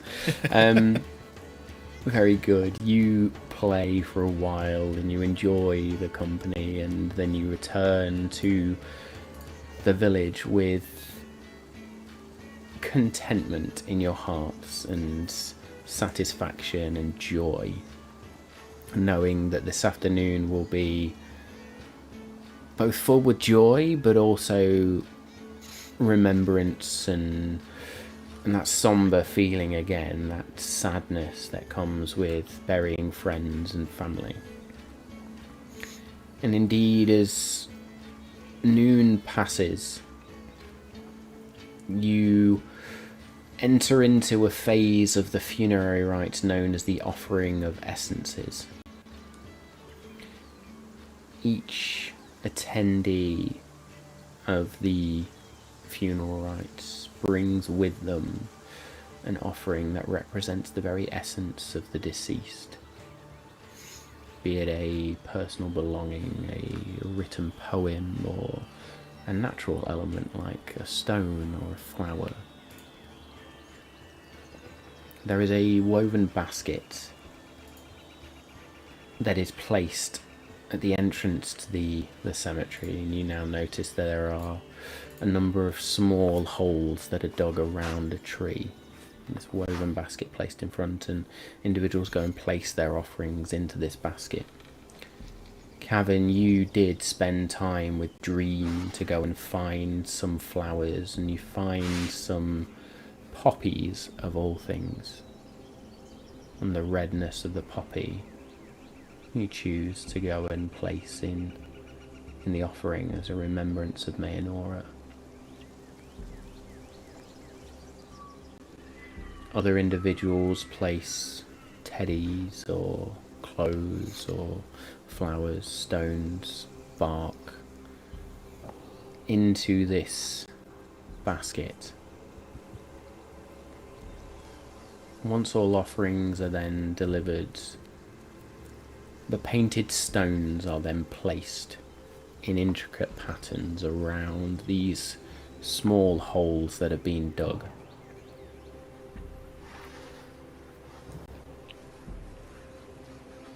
And as the stones are then placed, the symbols and the colours that are significant to the deceased and their life's journey, they are laid around what you now realise is going to be a burial site of sorts. A memorial space, creating this sacred mosaic that will remain as a tribute to the departed. And indeed, Cavan, you now look around and see older stones that are painted. Jewel, you would know they are there, that have perhaps faded in time and tarnished, become dirty over time. It is at this moment that the funeral pyres are lit, and each of those bodies individually is reduced back to earth, to ash. The ashes are collected by the individual's families, and indeed it is Paige that goes and collects Mayanora's ashes. And they are placed in muslin cloth and very delicately wrapped and placed then into these holes where the stones are laid out.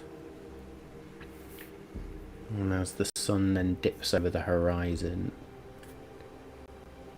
Kevin, you are notified by Bronze, actually, that this is now what we call the final whisper.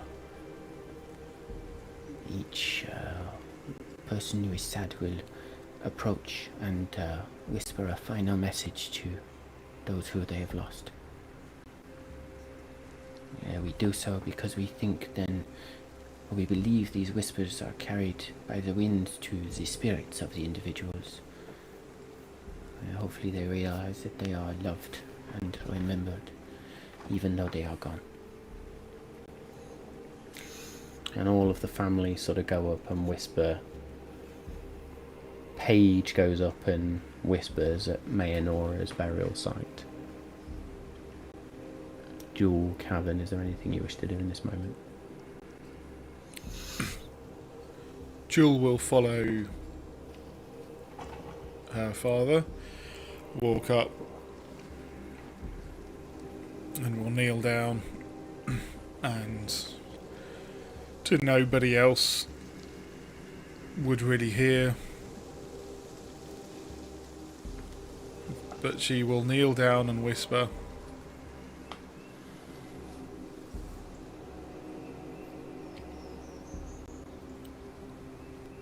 Our time was very brief. But we were all on the same journey. I hope you are resting now, not in fear of those who chased you. And in by no means will we become that we chase, but know that they will eventually be sorry for what they did to you.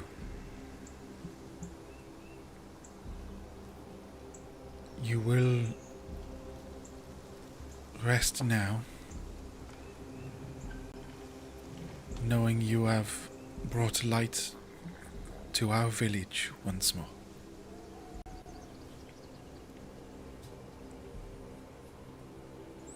She gets up and she's actually Carry on, sorry.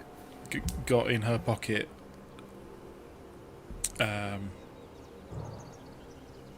Mayonora's dagger.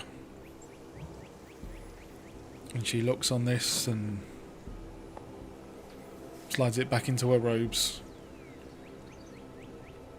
knowing that Mayonora will now be with them in some way. Very good. Kevin steps forward and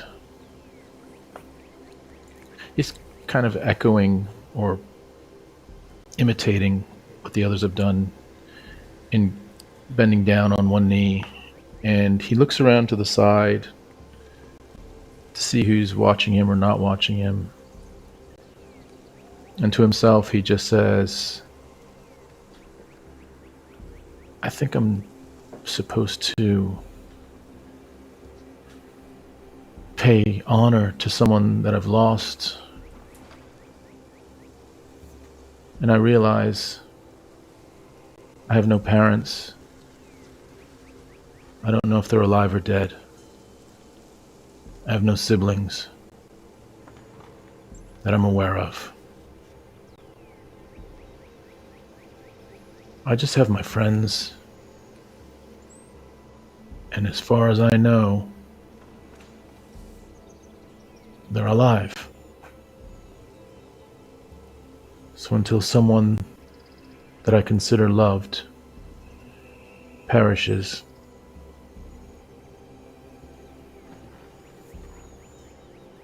I'll go on and try to live an honorable life and support my friends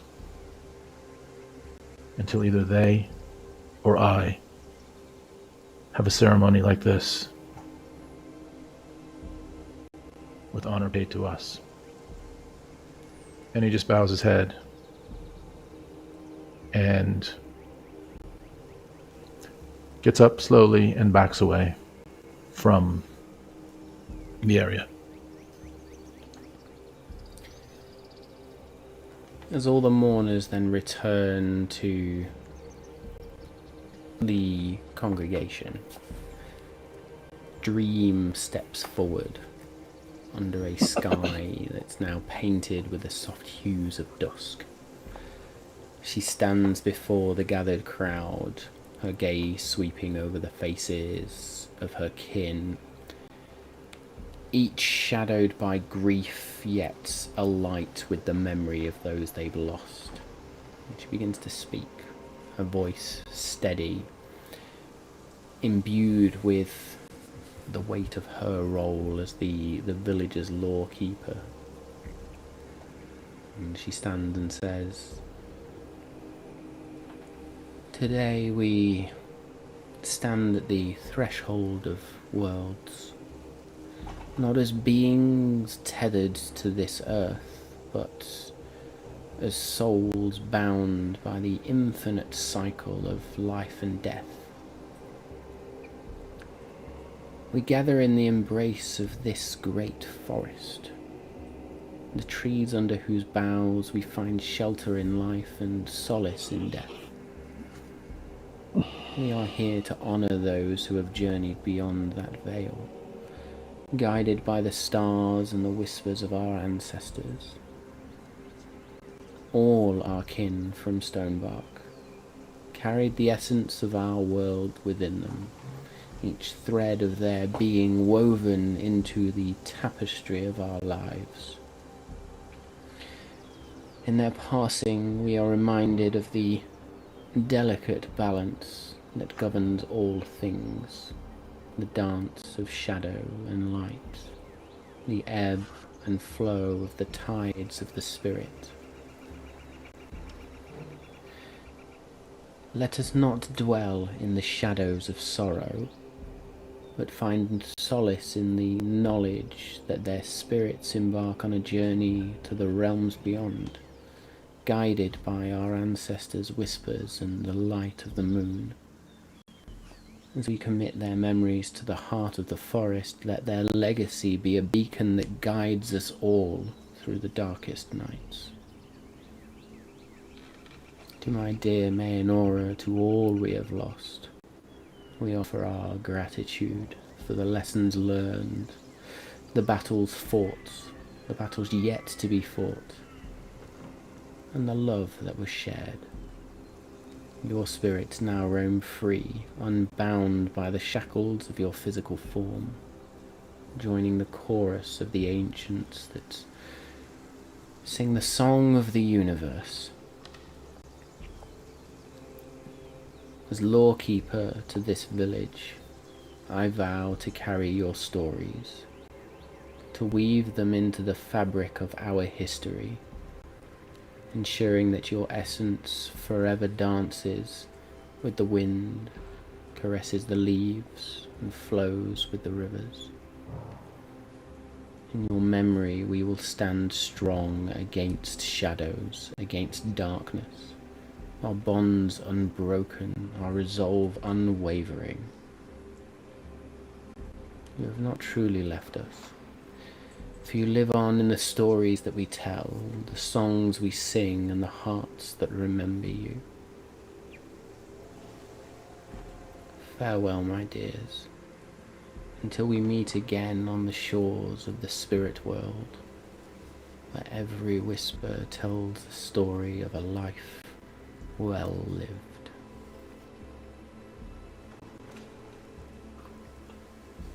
There is a subtle breeze that blows through now.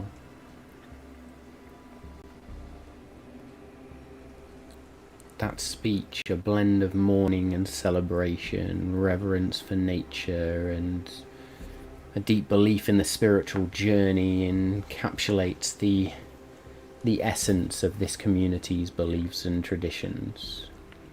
Offers comfort to some, closure to others. And there is, on that wind, almost like a great sigh, a great release of tension, as people come to terms and say goodbye. During the Page's speech, no, dream speech, sorry. Dream speech. Dream speech. At the start of it, Jewel looks up when she mentions the stars, and she looks up at the stars and notices and thinks about the stars of the astral plane and of the Watcher and that kind of connection she sees. She does, for want of a better word, like, not almost disconnect, but like, she doesn't necessarily hear too much of the speech. She's in her own little world thinking about that. Comes back at the end of it when she starts talking about, you know, the path that we all take. And that sigh brings her back as well. Very good. As the evening passes then, the mourners go back to their homes. No celebration tonight, just the moments to be with their kin. And indeed, you all go back as a family of shadows. And you don't say much to each other, but just be together. And you sleep. knowing that the next day, Cabin and Jewel, is the day where you begin to prepare to set off for Union City to go and find Edgious. As we join Edgious the next day, Edgious, you wander about. Pause.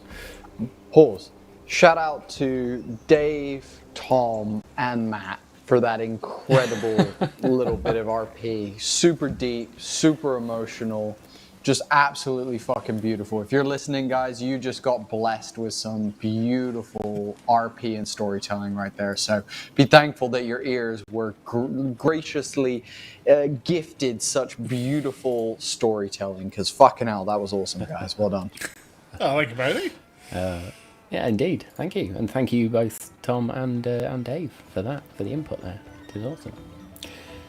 Bodhi, Edgious. Then you wander through the Norse-inspired lower tier of Union City, aboard a moose, and you get a lot of strange looks. Hey, A lot of strange looks. good day. You are What's a poppin'? moving skeleton aboard a moose, and you see a number of people very quickly just scamper off, like, "Ah, what the fuck is that?" You are stopped by a number of guards. Halt. Creature. Okay, that's an interesting way to start the conversation. How's your day going, sir?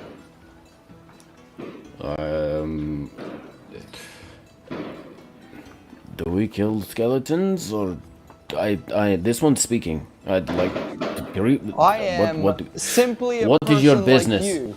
Okay, straight down to it. Okay, it sounds like your day's going really well. My name is Edgious Bones.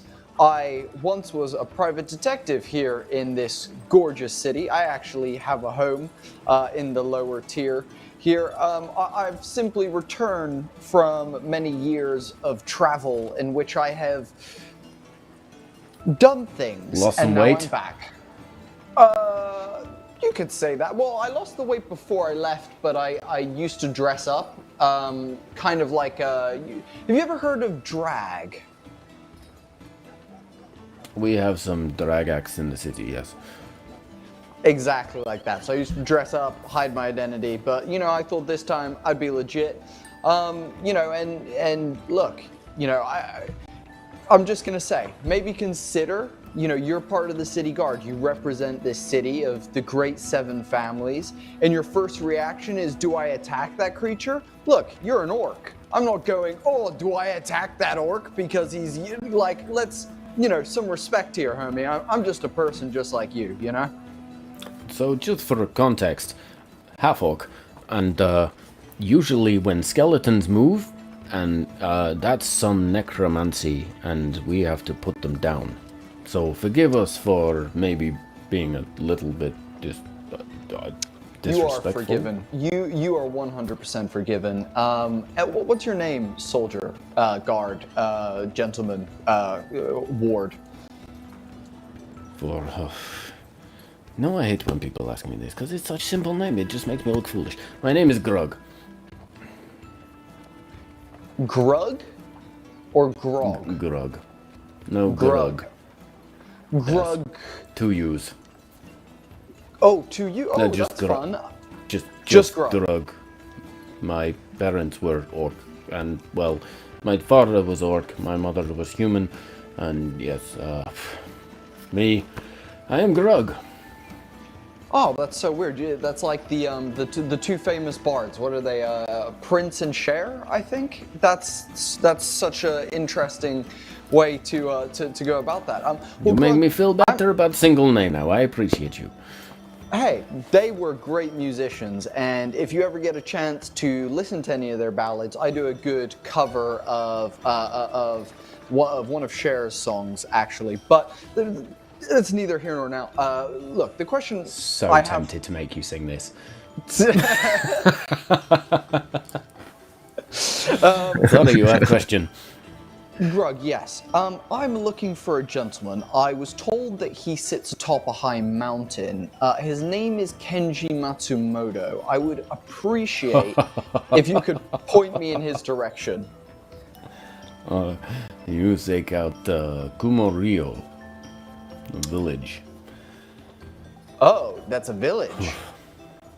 It is. It's a village above Union City, high in the Aether.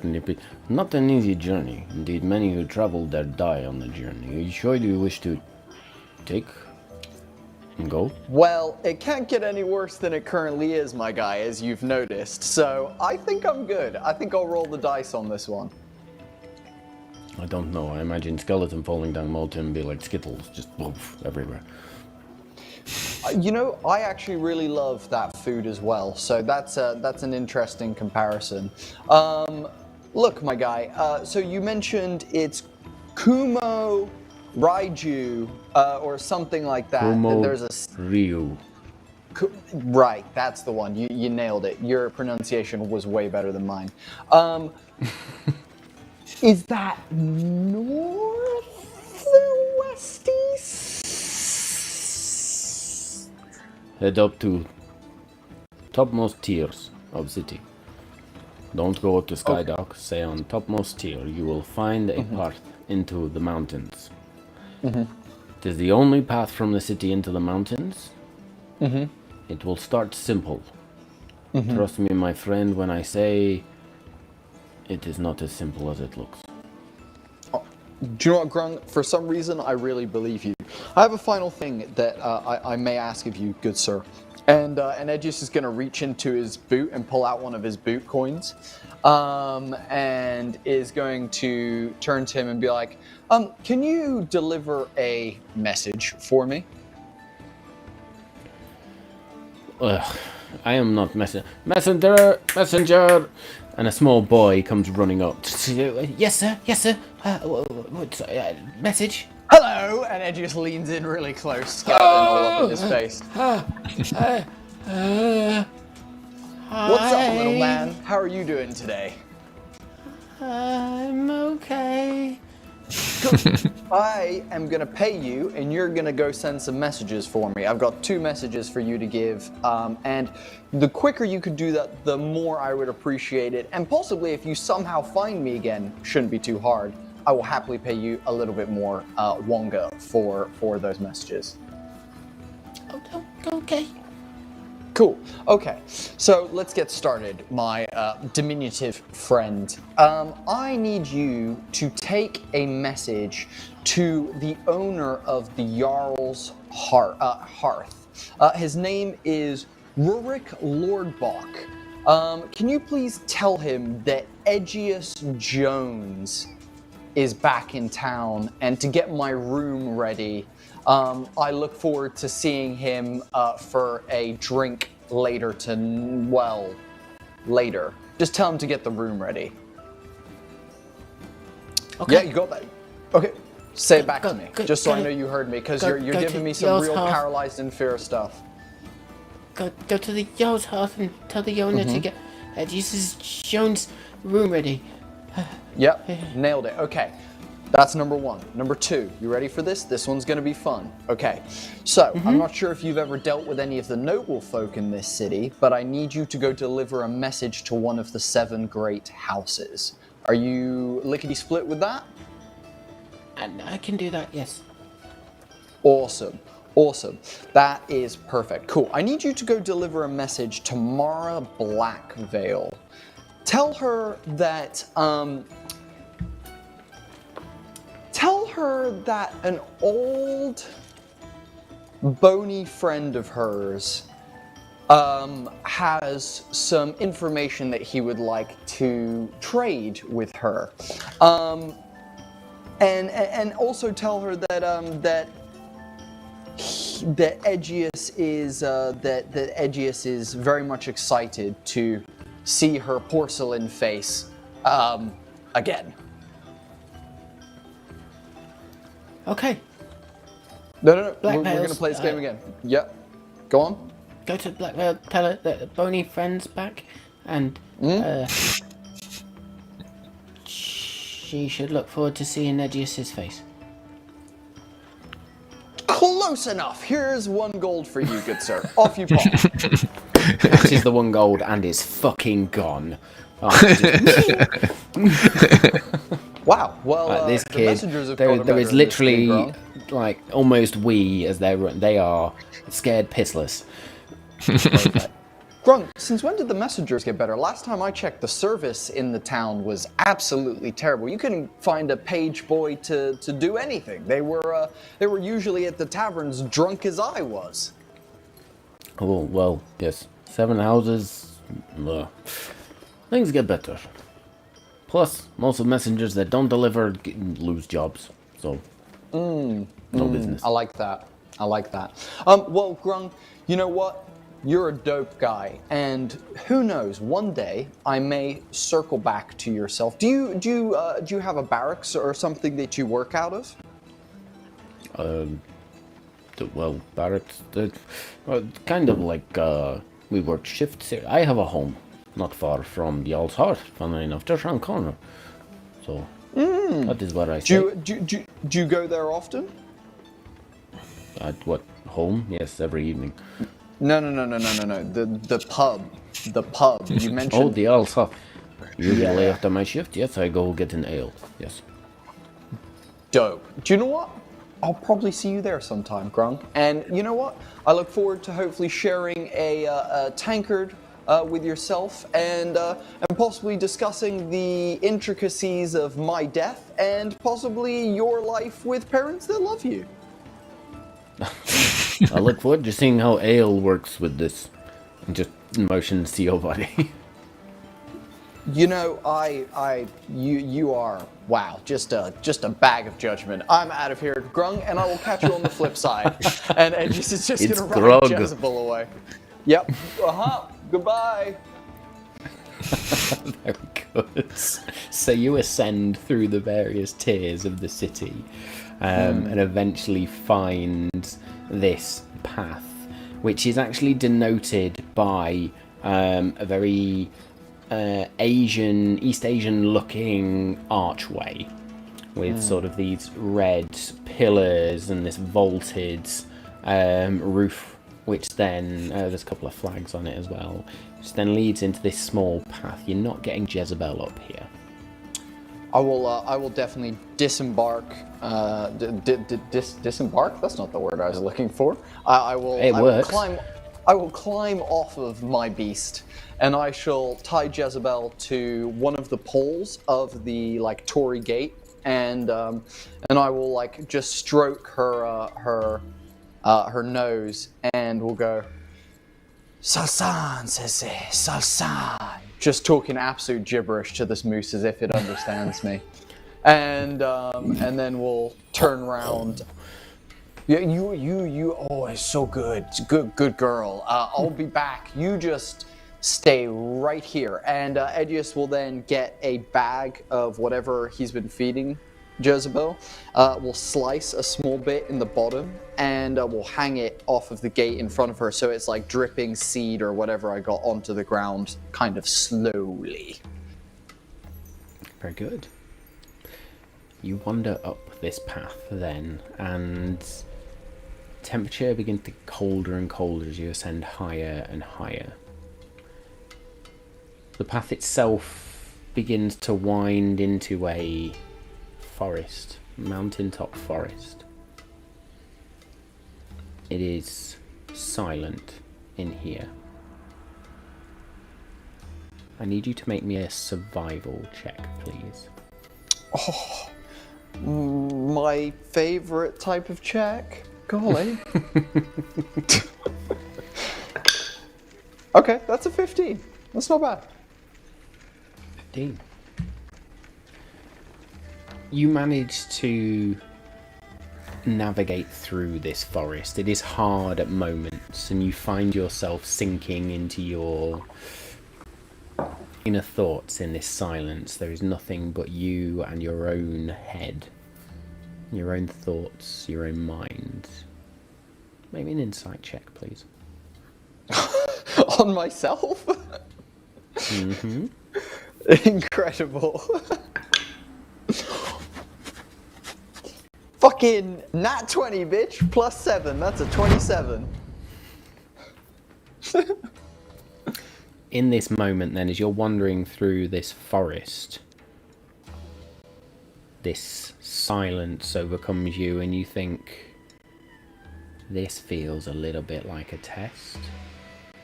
And you realise that the journey through a forest like this is to understand the deeper meaning behind your emerging thoughts and your fears in the absence of any external distractions. So for the sake of everybody out there, what are Edgious's innermost thoughts, fears in this moment as he comes to terms with this? I think the kind of last thought of like what just happened was, man, that half-orc needs to chickadee check himself before I rickety wreck him. Then that, as that kind of fades with the silence and dissipates a little bit, Edgius's innermost fear, I think when it truly comes down to it, there's two things that kind of really cause, well, I would say three things that cause true fear in Edgius's heart. The first is that he remains stuck like this for eternity, through ages to come, where changes that may happen he may not be able to keep up with. Much like the Utes coming up with new slang and such, he concerns himself about the changes ahead, and if he stays stuck like this, what that might mean for him. Secondly would be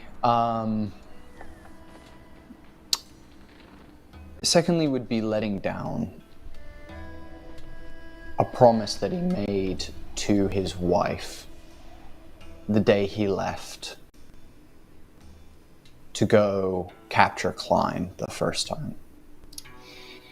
And that promise was that not only would he see her later that evening,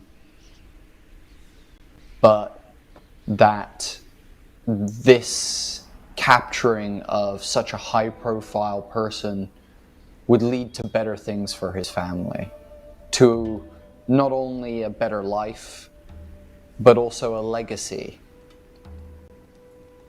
A promise that, though he is not well educated, though he was not ever someone who should ever be able to achieve much more than singing in a couple of bars, that he could be great. So even though he knows half of that he will never see his wife again, he wishes to uphold the second half, that the legacy that he leaves behind, whatever that may be, is that of someone great.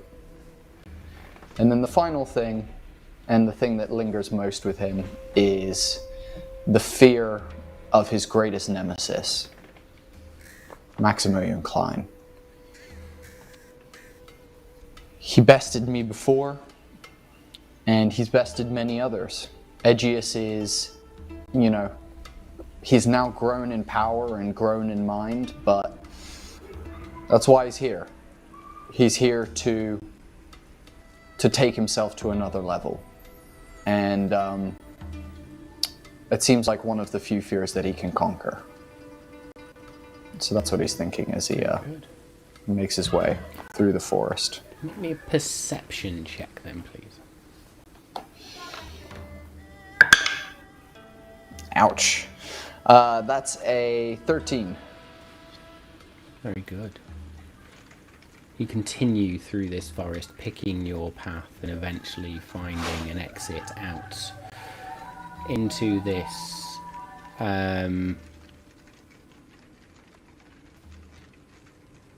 alleyway, if you like, this tunnel almost, where the mountain grows over the top and it becomes very dark and shadowed. Indeed, as you wander through this now, you see a number of strange shadowy figures, whether it's tricks of the light, whether it's just the atmosphere around you, but it's almost like your thoughts from the forest now replay. You see your wife, or at least a shadowy outline of her reaching out to you before gone. Child running across in front of you. And then indeed one moment the form of Klein, that silhouette that just reaches for you before gone as well. Make me either an intimidation or persuasion check, please.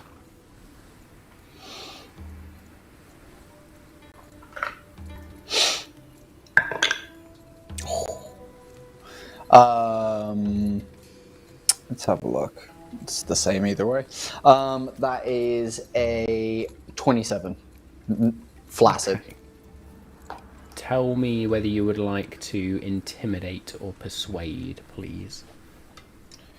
I would. I'm not, because it's fears, I'm not intimidating. I'm definitely persuading. How would you like to persuade your wife in this moment? What would you say to her were she in front of you?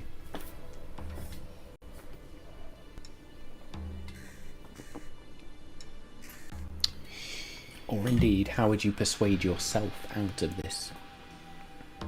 Out of this like weird shadowy shit that's going on? Yeah, indeed. So you can either persuade the essence of your wife that's trying to present to you, or you can try and persuade yourself out of this situation.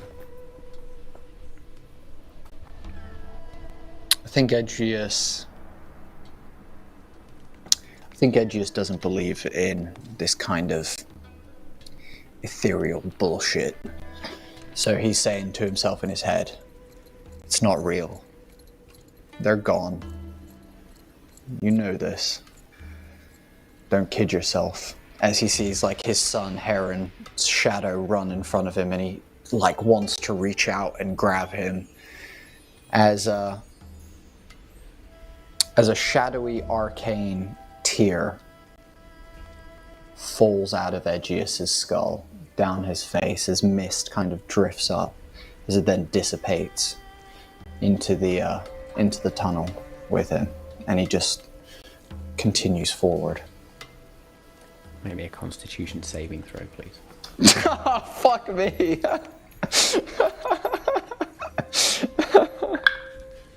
Ah, shit. That's a nat 1. A nat 1. I will say, because you rolled well above a 20 on the first check of this particular trial, with the nat 1, I will leave it as... That was really loud. I don't know if that was loud for anybody else, but that was awesome. You will take 1 point of psychic damage.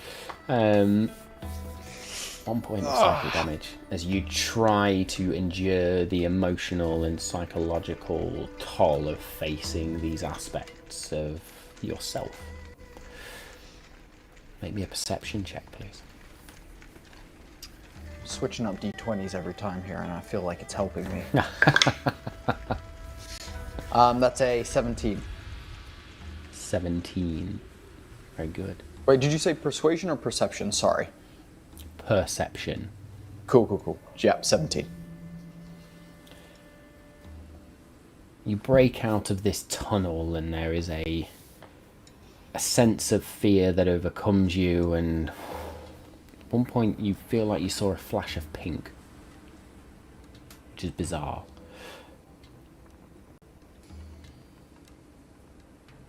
You now see before you just a path that leads upwards, and the sun is beginning to set, but it's almost like the path has bent now into the direction where the sun sets, and all you can see is just light shining into your eyes as you continue on upwards.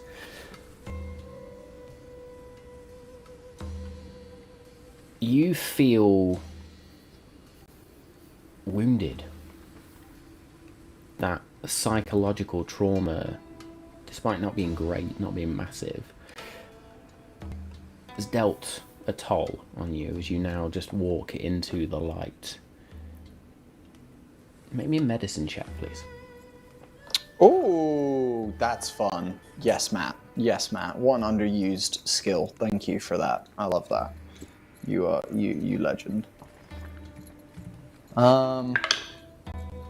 Beautiful. As Edgious does, I got a 21. But Edgious, Nice. the wounding that he's feeling is almost like the box at which he stored the emotions deep down within him has had its scab peeled off, and is that kind of fresh, burning sensation of a graze that one has that keeps having its scab removed and removed and removed, and will soon turn into a deep scar, that fleshy pink deep scar. Very good. You, as a result of this, just have an awareness now. The trials you've been on so far, this idea of self-awareness, but also a need to be aware of self-care as well, and recovery. And you feel somewhat inspired. Make me either a performance or an acrobatics check, please.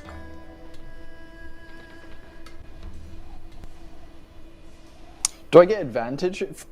Does my advantage that I usually get on performance apply in this moment? Do you get advantage on performance checks? Yes, Then yes, it does. I do. Awesome. That is a 21.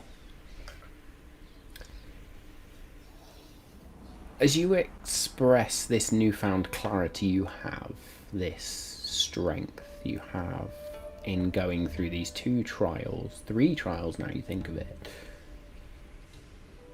describe to me the artistic display you put on with that performance check.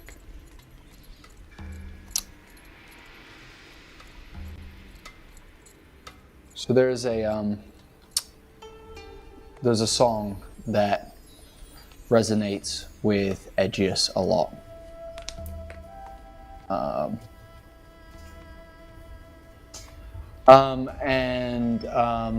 It's something that his father used to sing to him.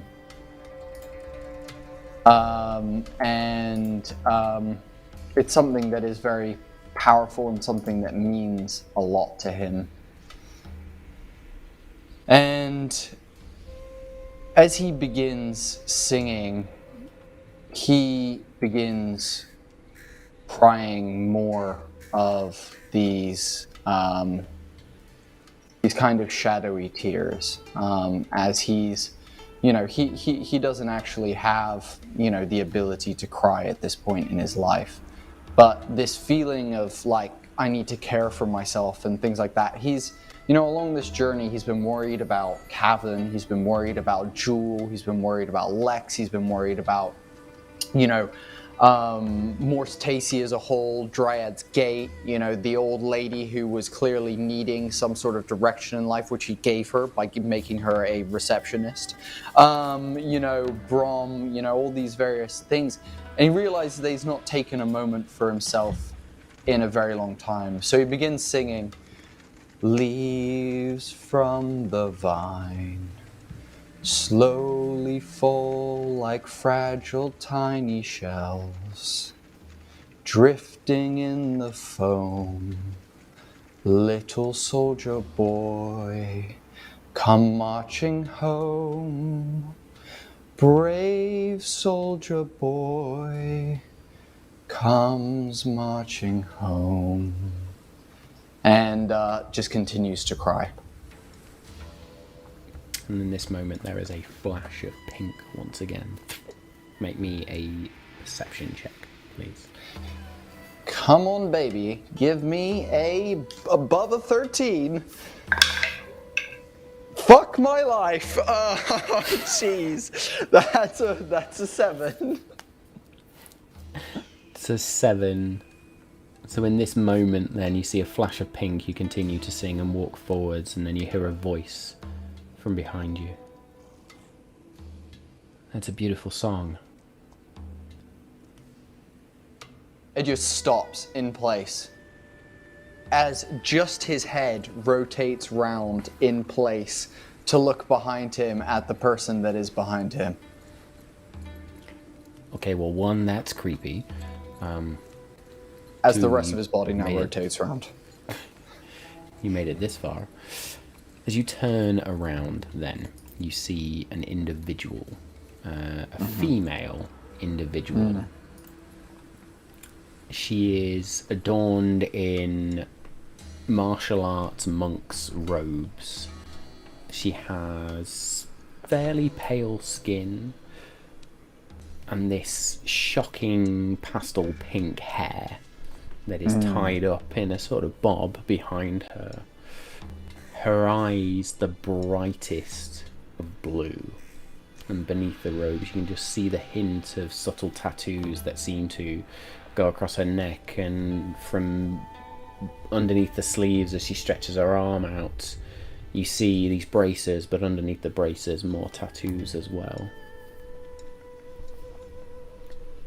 I am Takami.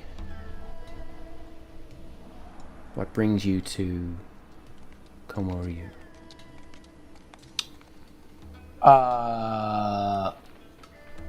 Nice to meet you. I'm having a fucking terrible journey so far. Thanks for asking. My name is Edgious Jones, or Bones, whichever you prefer.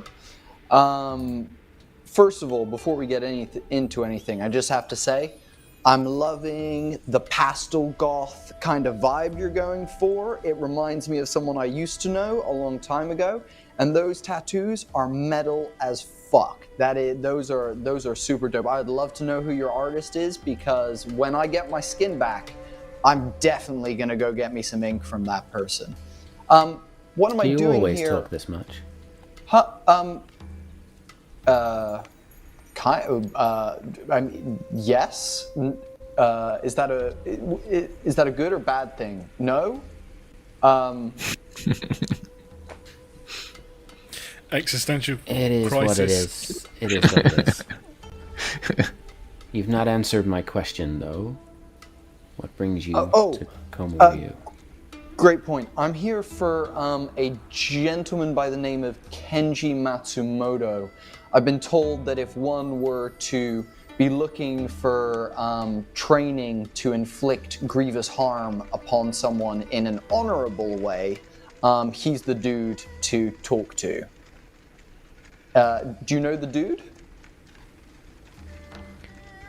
Sensei Matsumoto is not one for harming individuals, as you say. What makes you think he would teach you?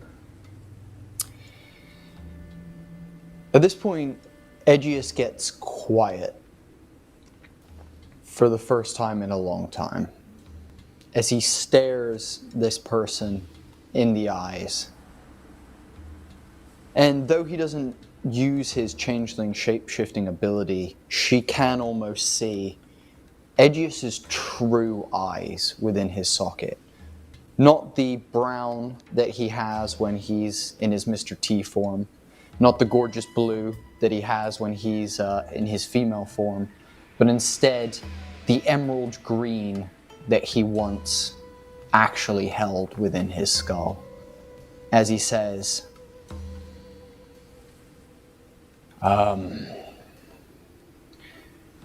I've come to learn. See, I have, how would I put it? Vermin to kill. And the particular vermin of which I speak, I think will mean something quite great to the dude at which I mentioned a moment ago. So I'd very much like to speak with him, even if he is to turn down my request. I would wish for him to at least hear said request. Mrs. Sorry, in all the talking, I forgot your name. What was your name? I am Takami. Takami. That's a stunning name for a stunning person with dope tattoos. So, enough fucking around with mind games. Any chance we could meet the dude? In this moment, she just sort of waves a hand and just sort of brings it back to center, but in that moment you notice it looks like there are spectral arms that follow as she just centers herself and bows toward you. Very well, Edgious Jones.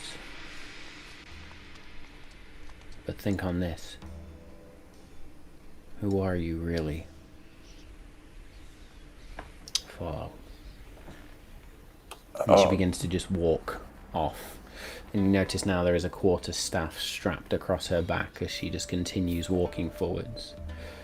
And you crest over the top of this ridge now, and before you see a mountaintop village. As I very quickly pull up my notes on what that looks like, because I'm flicking wait around up. all over the fucking shop. And Edgious is just gonna like scuttle after her and then like jog up next to her and be like, "So, you look like you could kick some real ass. Did the dude teach you?" She says nothing at this point, just continues walking. As you look upon this village now, you see this village perched atop a high peak within the Aetherneer mountain range. You notice what is quite clearly a Japanese, Asian-inspired village, surrounded and shrouded in this mystique, and you just get this feeling of ancient wisdom. It's almost nestled among the clouds here. The buildings, the training grounds, carved into the mountain itself, or built from sturdy, dark wood of the ancient forests that cling to the mountainside. The air is crisp. It carries the scent of pine and mountain flowers, and you see paths that wind through stone gardens over crystal clear streams fed by mountain snowmelt. The architecture in this village blends with the natural landscape. There's materials used that are readily available in a mountain. The buildings have these sloped, tiled roofs built to handle the weight of snow in winter, and their wooden frames are designed to withstand the mountain winds. You notice a central structure, a dojo. These wide open spaces built for training, surrounded by walls that are lined with ancient weapons and scrolls. And you are led past this to an area outside. A series of terraces that are carved into the mountain. You're led to one such terrace. And you're led along a bamboo bridge with stone steps down to a sand and matted area where an individual in leather samurai looking armour is knelt away from you. And Takami just looks at you. I hope you figured out who you are. And she just nods and motions you down the steps. Edgious is gonna like put a hand to shake her hand and be like, "It's been a pleasure, Takami. You were almost little to no help other than getting me here. I appreciate your time, and I hope you have a wonderful day. I will maybe catch up with you in the food hall or something." She puts a fist into her palm and just bows. and then walks around the bridge and stands on the side looking down over this training area. Oh, you're just gonna watch? Oh, hey, I'm used to audiences. Edgious is gonna like pop his leather jacket collar as he kind of like saunters down these steps and comes to the edge of the what I assume is you mentioned sand and mats. I assume it's tatami kind of style mats. It is exactly tatami mats. I would assume as well, Matt, that there's the traditional 5 mats, 4 around the outside, 1 in the center, typically used for things like rooms where either training or, for example, a taking of one's life might take place. Very much so. Edgious is going to go to just walk straight on the mat, boots on, doesn't take anything off, just straight on the mat, and is going to be like, hi there, what's up, the dude? Before you can even speak, this individual is up and turned, and there is a blade at your throat.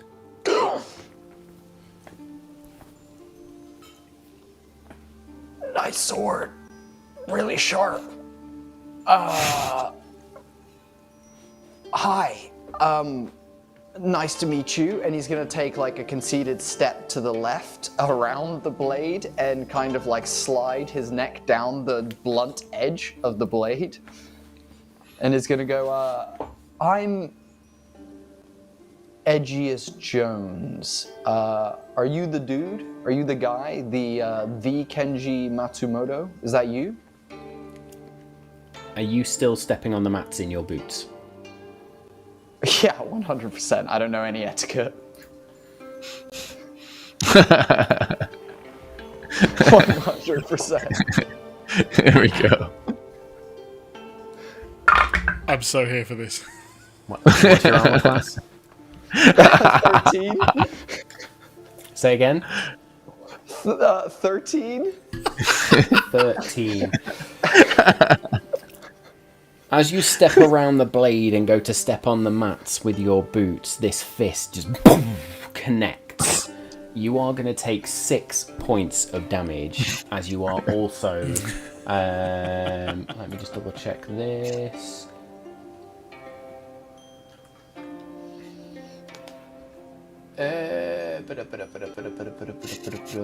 I need a strength saving throw, please. Oh, goody. My best ability. Okay, that's a 15. You are pushed back off these mats and you just slide backwards as this individual then just takes the sword and then looks up at you. Hey, Edgious Jones. Who are you? Ah, that hurt, you a-hole. That was right in my solar plexus. What the fuck? Ow.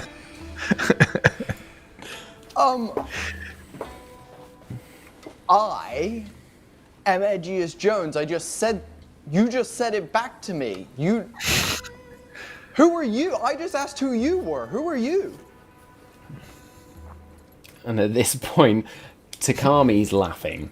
And he just stands there and brings his hands together and bows. I am Sensei Matsumoto. Show me who you are. Edgious is going to look up to Takami. He's the dude. This is the guy. She will look and go, boots. Edgious will look down and go, yeah, they're leather. What's your point?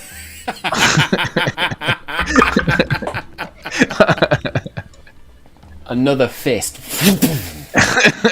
slams into you. And you're going to take another 6 points of damage I'll say it takes me clean off my feet, just because I was not even looking at him this time. Maybe a Constitution saving throw. Broken ribs inbound. Here we go. Wonderful. Yep, of course. That's a 7.